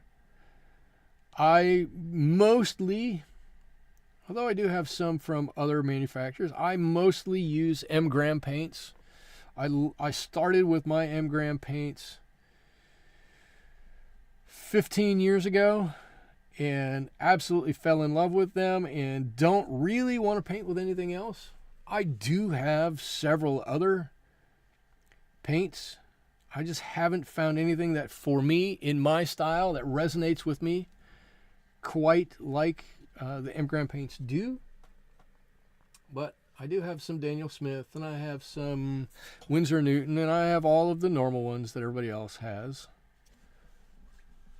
My style of painting isn't necessarily like everybody else's, and that's okay. That's one thing that makes art interesting, is that we all are a little different, and we do things slightly differently. If we did things all exactly the same, then I think we'd all still get together, but we wouldn't have nearly the lively discussions that we have. Art wouldn't be nearly as interesting. It would just be something we all do. I don't know what else. I don't know what else to talk about. I'm babbling on about all kinds of things. I do like negative painting. Mostly I paint, if I'm going to paint on my own, it's going to be some kind of an animal. It's going to be a bird. It's going to be something else. I've done turtles. I like painting food. I guess that brings up upcoming months is somebody, Michelle, I think it was Michelle, in Discord suggested, and I thought it was a good suggestion, that we paint some food at some point in time. So I think coming up we'll have a food-themed month. I don't do hair all that well. You want to see somebody who paints hair a lot better than me? That would be Los. Paints hair a lot better than I do. Los, if you're there, stand up and take a bow. You do it a lot better than I do, but I'm going to give it a try. I will probably embarrass myself, and that's okay. I can live with that. If I can do something and help everybody get some understanding about it, I'm happy to have a few people laugh at me about it. It doesn't bother me at all. But I think hair and fur and whatnot, we all kind of struggle with a little bit. Look at that. I didn't do much, and all of a sudden we got a whole bunch of things going on here. That's kind of neat. I've just been jabbering away and putting a little bit of color on here, and all of a sudden I turn it over and we got something that's kind of cool. I don't know how that happened. That just happened. That's kind of I actually kind of like that. I like that it's not going to take away really too much from the picture there too. Let's see. I now do 3D modeling on a computer. Cool. I use watercolor. You do use watercolor. You do 3D modeling. 3D modeling is something way out of my wheelhouse, especially artistically. I'm not very artistic other than watercolors. That's the extent of what I do. Sherry says, I've been using Viridian. It has become your favorite. I don't like Viridian paint. Am I off? Do I need to turn this? Did I bump that again? I've been very busy painting pitcher plants. Oh, that's interesting. Pitcher plants. I like that. Okay. What do we need to do? We need some work on his eye here, first of all, right? We need to do a little work on his eye. This got away from me, and we got a little bit of a tide line here. I'm going to get rid of that. I'm going to get rid of the one on the bottom. It must still be just damp because I can take a little bit of color out of it. In fact, let's just do it this way. Doop. Doop. Perfect. Now we have the eye just about like we want. But what I'm looking at, what we really need to do here, has anybody, yeah, there's a good question. Sherry says, has anybody tried to paint a pitcher plant? I've not. I will admit I have not. I think I tried a Venus flytrap once. Not exactly the same, but not too dissimilar in that they're both carnivorous plants.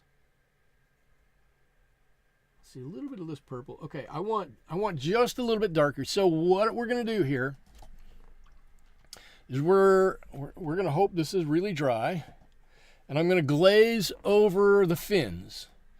Right? I'm going to glaze over the tail, and I'm going to put some lines out here. Doop, doop, doop. Some dark lines, and that's going to be, you can see, let me do this so you can see what I'm talking about. There you go. You see on the dorsal fin, on the tail fin, on the pec fin, there are a few little darker lines there, right?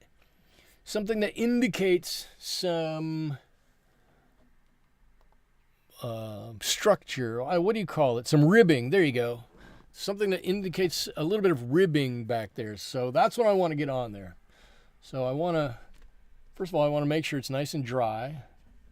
It's kind of dry. We'll just go with it. We'll go with it. What could go wrong? Oh, only everything. We'll just get it wet. Just wet it. Just the area where we need it.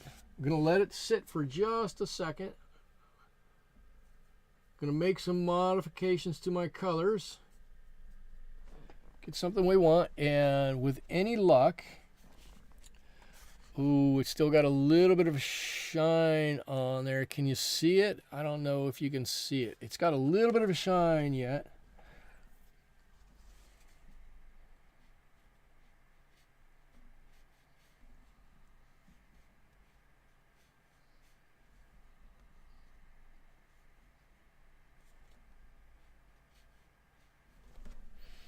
Can you guys see that? Look, it's just a little bit of lining on there.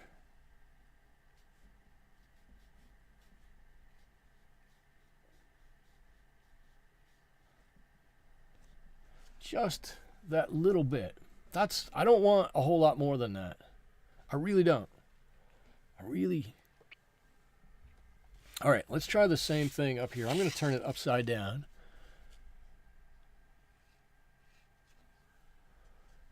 All right, let's get it wet. I got a couple back here. Let's get this wet. Let's give it a second. Let's make sure I got the right color over here. We can adjust this while we're waiting for this to dry a little bit. There you go. You can just see a little bit of water shimmer on there. It's funny trying to look up there to see what's here. I want to wait for it to get just about right. I can start layering in some of this color.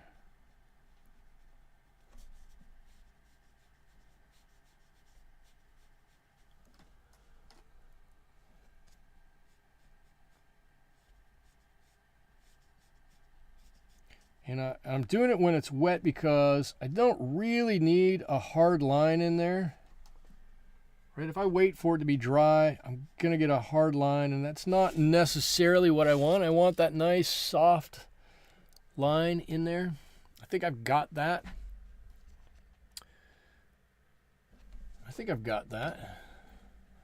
Okay. All right. Next we've got this one. Right here, these are even smaller, even slighter.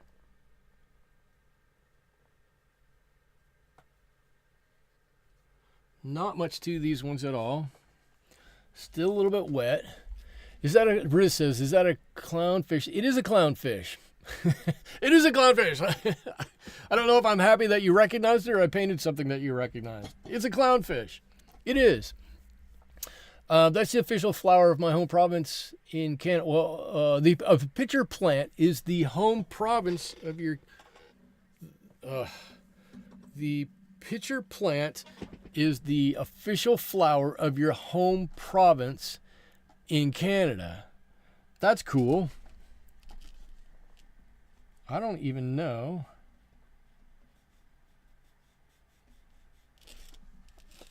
So let's ask. How many people even know what the official flower of your area? Oh, I guess I do know what the official flower of California is. Now that I think about it, I do know. Because I've painted about 100 of them. Sherry, do they grow there naturally? They must, right? There must be a big pitcher plant population. Say that 6 times fast while you're trying to paint. Pitcher plant population. Pitcher plant population. All right, I like the ribbing in this one here. It's subtle. It's there, but it's subtle.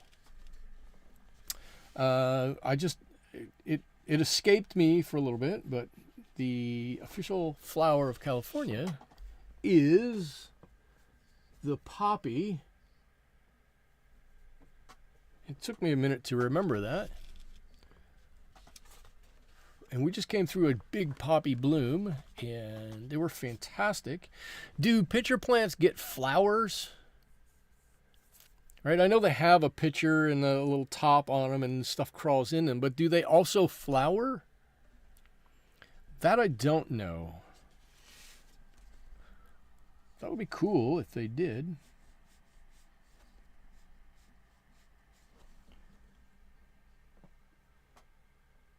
I don't know how do they reproduce? How do they... Nemo was a clownfish in Finding Nemo. And, Riz, you know what? I got Dori here too, look. Hey, here's Dori. Woo! I found Dori on a vacation in Hawaii and had to bring Dori home.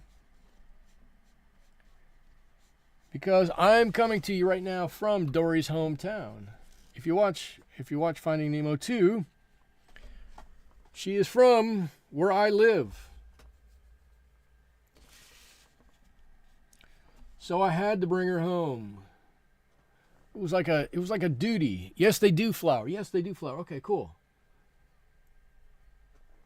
I have to look up to see what the pitcher plant flowers look like. Okay, so we've got a few subtle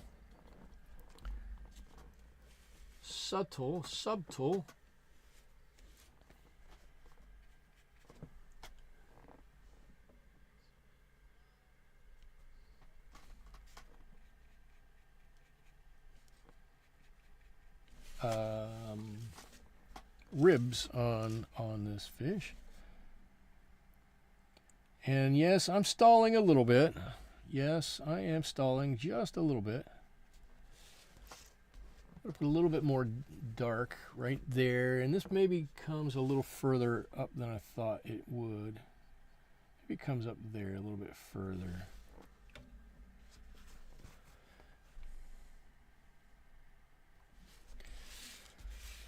I'm to the point where I've done just about everything I'm going to do with this.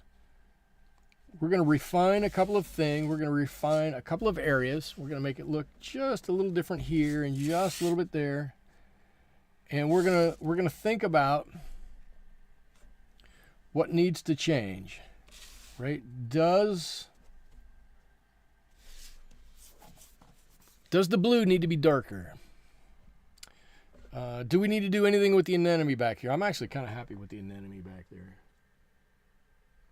Do we need to do anything with the eye? Well, yes, we do need to do some stuff with the eye. Of course, we need to do stuff with the eye. There's always more to do with an eye. There's always more to do with an eye. That's a start. That's a start. We're going to do a little bit more with that eye. We'll keep going with that. I planted a pot of California poppies, but no flowers yet. And Sherry, you said you painted yellow poppies. Dori suffers from short-term memory loss. I know, that's why she got lost. I didn't know poppies would grow in a pot. I just kind of, they're all over my yard. They are quite stunning, though. They really are quite stunning. Let's see. I did a little bit of turquoise, a little bit of phthalo blue. I'm going to come back and I'm going to darken up a couple of areas here where we could use just maybe a little bit more a pop of color. It gets a little dark in a couple of these areas, like specifically down here. I'm not going to put any more paint on this brush. I'm going to let everything pull up here. Dwayne, where did you get your poppies from? Did you get them from the official Plant of California's campus? Well, now, I think Colorado beat us to it.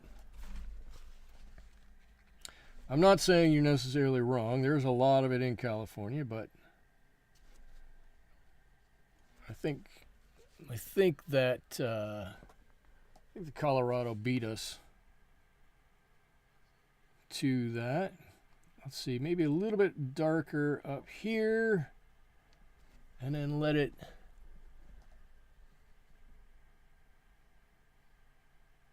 lighten as it comes around.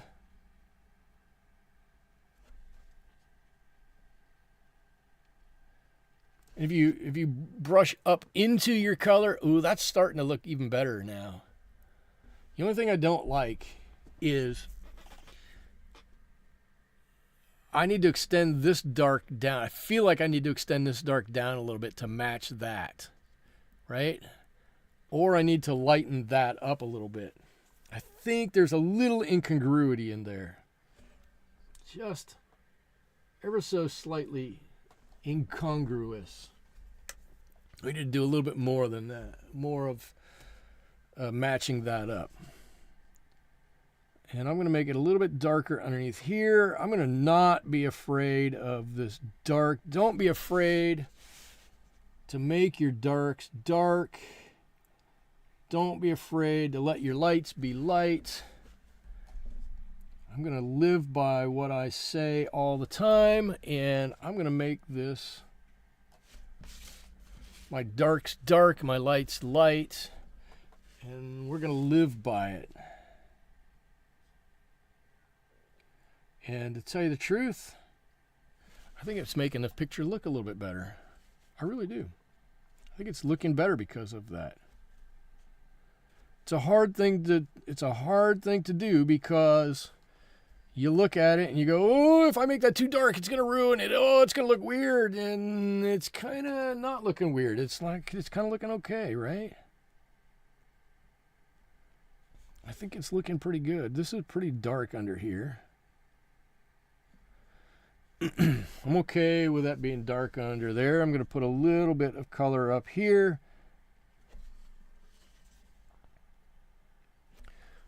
You can't have a circle that doesn't have a top shadow and a bottom shadow for some reason. For some reason, our eyes do not like that. And if I've got one there, I probably ought to put a little one here. And that's really going to help that. It's going to help make that look even more round. If that makes any sense. I don't know how it does it. I just know that it does it.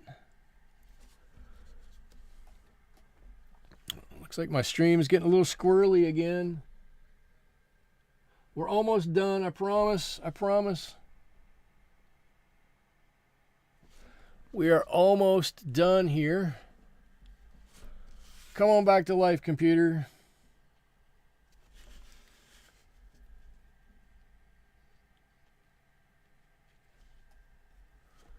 Come on back to life.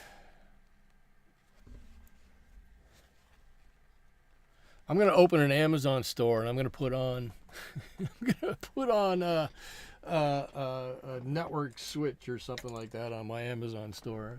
That's what I want for Christmas.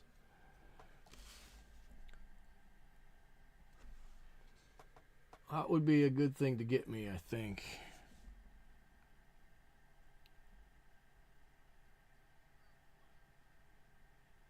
All right, I got some lining there. I like the way that eye looks. I'm good with this. The thing we have left to do, the thing we really have left to do,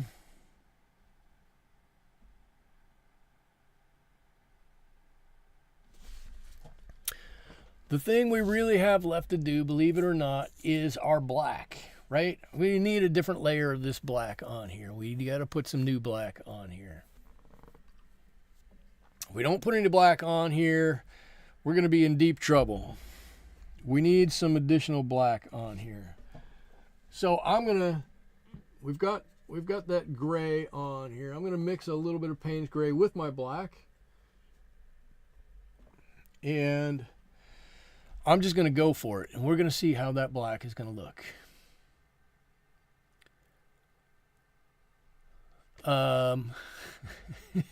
Bob Ross says you need darks to show light. Bob's a pretty smart guy. I agree with Bob. We do need darks to show lights. If you didn't have lights, darks would just be a thing. Right? Actually, if you didn't have lights, darks would just be a middle tone. I guess that's kind of the way to look at it. That is a bold statement right there. That's a dark black. That's okay. That's what we're going to go with.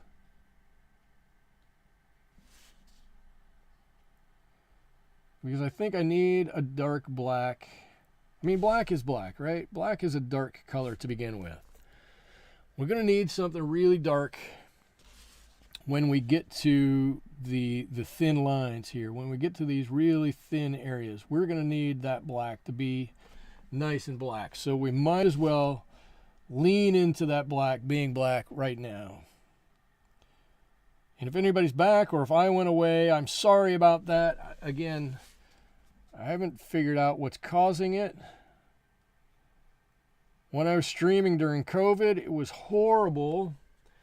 And then that seemed to go away. Well, then we had the Spectrum guy out here, the cable network service guy out here about a dozen times, and he fixed things, and it seemed to be really good for quite a long time. And now it's kind of gone back to not being quite as good. Sidike says this painting is really looking good. Fish looks good. Fish looks three-dimensional. That's 3/4 of the battle right there, right? You can imagine a clownfish looks like anything. That's what's kind of cool about painting animals, as opposed to painting a person, right? You're having a person sit for a portrait. Oh my Lord, you better have your dimensions exactly right, because a person who has a nose that's wrong or an eye in the wrong spot or something like that, forget about it. It's instantly turns horrible, unless you're Picasso and that's what you're trying to do. But with a clownfish, right, you get the eye generally in the right spot. You get the lines generally in the right spot. People are going to go, yeah, okay, cool, I get it. That's kind of what it looks like. And you've got a lot of leeway to paint it how you want. So that's one of the reasons why I like painting animals so much better than painting other things. Is the runway you have for mistakes is a lot bigger. Right? It just is. You can make all kinds of mistakes and nobody says boo about it, because your mistakes are generally going to be on something like this black. And you go, yeah, that's just the way it happens to be on this fish. Oh, okay, cool. I get that. I totally get that. Let's see. I'm going to draw a couple, there's a couple little things here. Just going to add a little texture. I hope a little interest to that black a little bit. And now I'm going to drop way down to a much smaller brush to do these much smaller lines.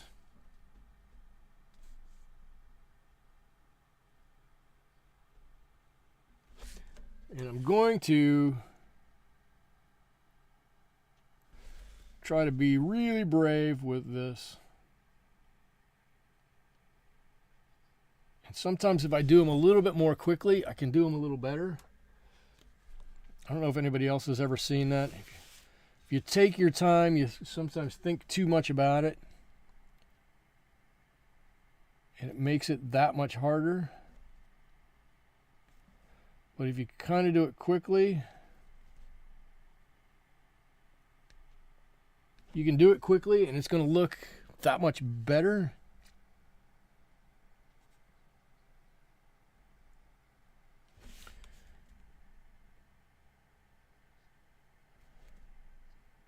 And by the way, I want to ask a question, and I want everybody to be, is the fish going to Sherman 42 Wallaby Way in Sydney? It could be. Could be. I want to ask a question of everybody, and you can be as brutal as you want to be on this. I try to be very deliberate about how I speak when I'm on this video, when I'm on any video, or when I do any kind of public speaking. And I'm always concerned with too many uhs and ums and that sort of thing. And I don't think that I do too much of that, but I realize I probably do a little bit of that. So I'm opening myself up for a little critique. I want to get better at speaking in front of a live group, and I don't necessarily think the better needs to come from the subject matter that I'm talking about. I think the better needs to come from the actual giving of the speech. So I'm asking everybody, I'm giving you an opportunity to let me know, when I speak, do I use a lot of uhs and ums, and do I stumble through my words a bit, or am I generally doing a pretty good job of speaking without too much of that stuff that goes on from time to time? And I would, quite honestly, I prefer not to be nailed to the cross too much about it, but I honestly, I am opening myself up because I generally do want to know. I don't like to do that too much, and I would like to know if I do it. So I'm giving everybody the opportunity to give me some feedback on that. If you would care to. If you don't care to, that's fine too. Whether you do or whether you don't will not make me think any more or less of anybody. I just want to throw that out there. I'm just trying to get a little better at speaking and do a little bit better every time.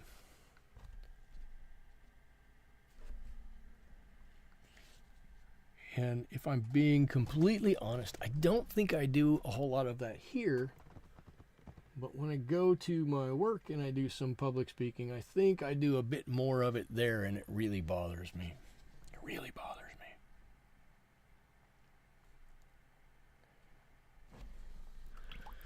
Just trying to get a little extra color.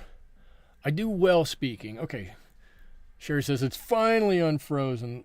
Sherry, that is my fault, and I apologize for that. I wish I could do a bit more about it. But I do take credit for that error in the network, because it is coming from my house. All right, let's see. What have I got here? What have I got left to do? You all know I don't like to do backgrounds a whole lot. I like the anemone here. We know that he's kind of swimming in a field of something here. I'm not interested, quite honestly, in doing a whole lot more than what's there. I am interested. I got a little bit of a tide line there, and it's bothering me. Boo. I don't know. I think I might have just screwed his eye completely up. I don't know. I put that black around it, and then I'm like, I'm not sure I want that black around it. I think I do need a sharper color there, though. I got some of that off, and now I need to. Maybe I don't. Maybe it's fine. I think probably it's fine. Sunike says, I used to teach presentation skills. I haven't noticed non-words. We all use them, right? The key is the use in excessive. The best thing is to practice. And I feel like I get practice at least every Wednesday.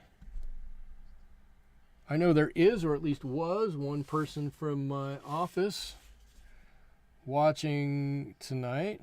I've watched in the past. And I will probably hear about this tomorrow morning. I will get a critique tomorrow morning, and that's fine. That's totally fine. I'm all for that. There you go. I think that helped the eye a little bit.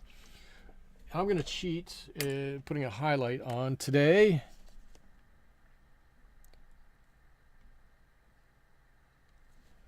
I'm going to give a little highlight like that.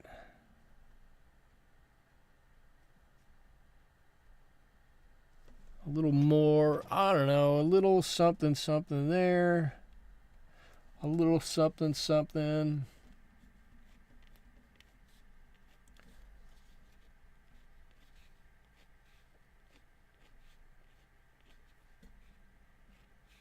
Something on a couple of these.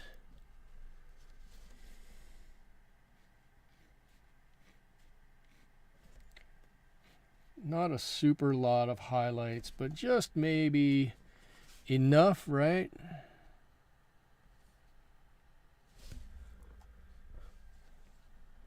A little, oh, and I forgot his nostril. I can't forget his nostril. He's got to have a nostril. We can make his nostril not totally dark, but let's give him a little, not sure I've got quite enough water on here. A little bit of a nostril, something that's not just drawn on with pencil. There it is. All right. So actually, I'm not displeased with this. I'm going to sign this right over here.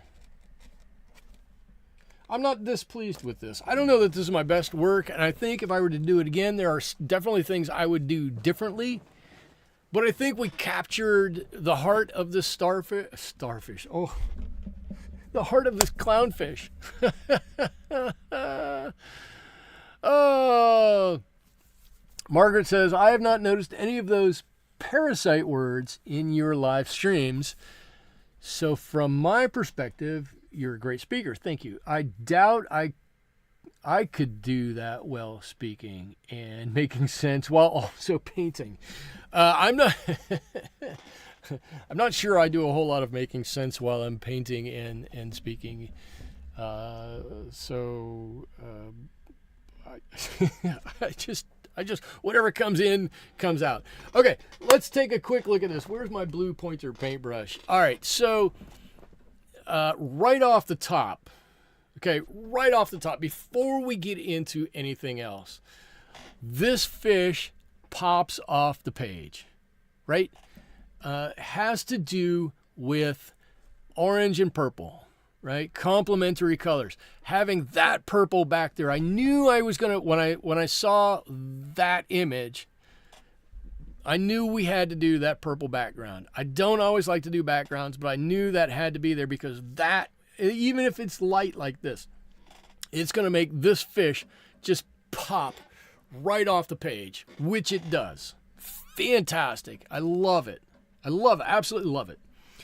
I'm looking at the fish, and we definitely have some roundness, right? Lighter up here. I could have if I were doing this, I'd probably put a little bit up here, a little bit of something up here. Right, I did it. I'm going to do it while we're talking. While I'm doing my own critique, I'm going to do this. Right, a little bit of something up here, just to prove that there's a little bit of roundness to this. Doesn't need to be much. Just a little tiny bit of something. Perfect. Good. Got it. Right? Love the dark through here. Love the dark next to the light. Think it really helps to make this painting.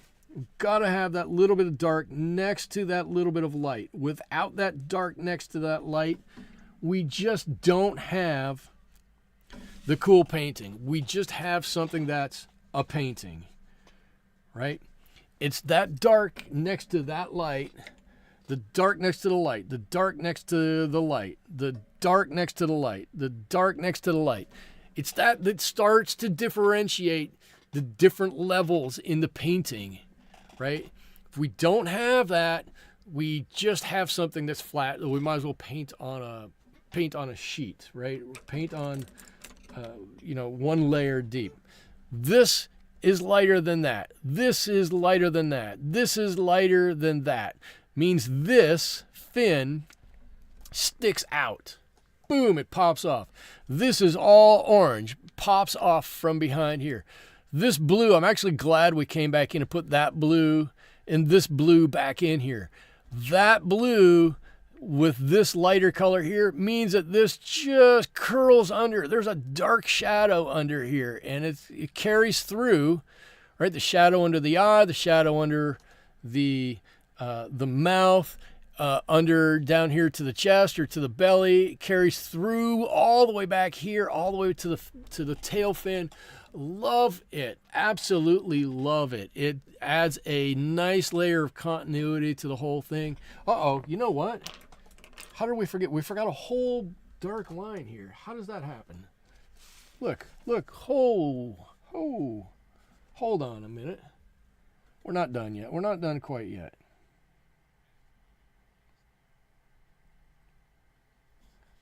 We cannot forget this. I can't let this go without this.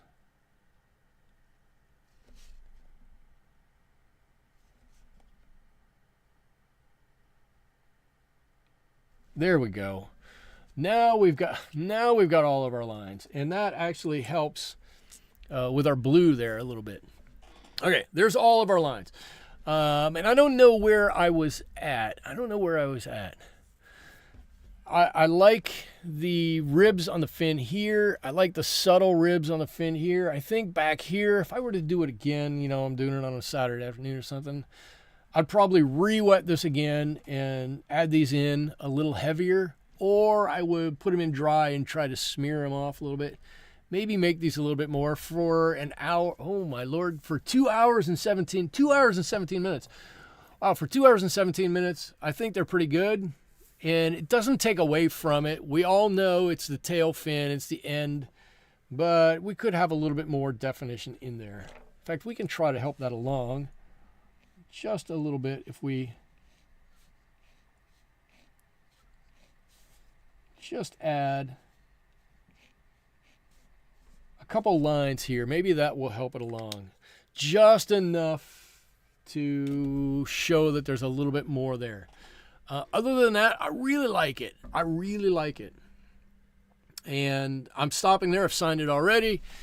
That's what we've got for this week. Honestly, I'm not sure what we're going to do next week. I had planned on doing a puffer fish. And I'm still considering doing a puffer fish or maybe a box fish. I think they're pretty cool. It's going to be a lot of the same. Let's make sure we have the right dimensionality. Let's make sure we have some nice spots on it to give it some interest and make sure it pops off the page from our background. It'll be fun. Next month, looking ahead, we're going to do Pet Month next month. Our own Commander Los here has inspired me, and he's been doing pet portraits and dogs and cats and birds and all kinds of stuff. So I'm going to do some pet portraits. I'm going to try to do a few of my own. Heaven knows I've got enough, and we'll go from there. Hopefully I can find some. I've got all my chickens I can do. I've got cats I can do. I've got I don't know. If I need a pet, I'll reach out to somebody and we'll find a pet. Anyways, that's what I've got for you guys this evening. I want to thank you all for joining me. I had a great time. I can't believe that we are already over 2 hours long with this. It seems like about 15 minutes, honestly. I want to thank you for joining me here in the studio this Wednesday. I hope you have a great rest of your evening today. I hope you have a great rest of your week, and I hope you're able to join me back here again next week when we do this whole thing all over again. Until then, thanks so much. Bye-bye.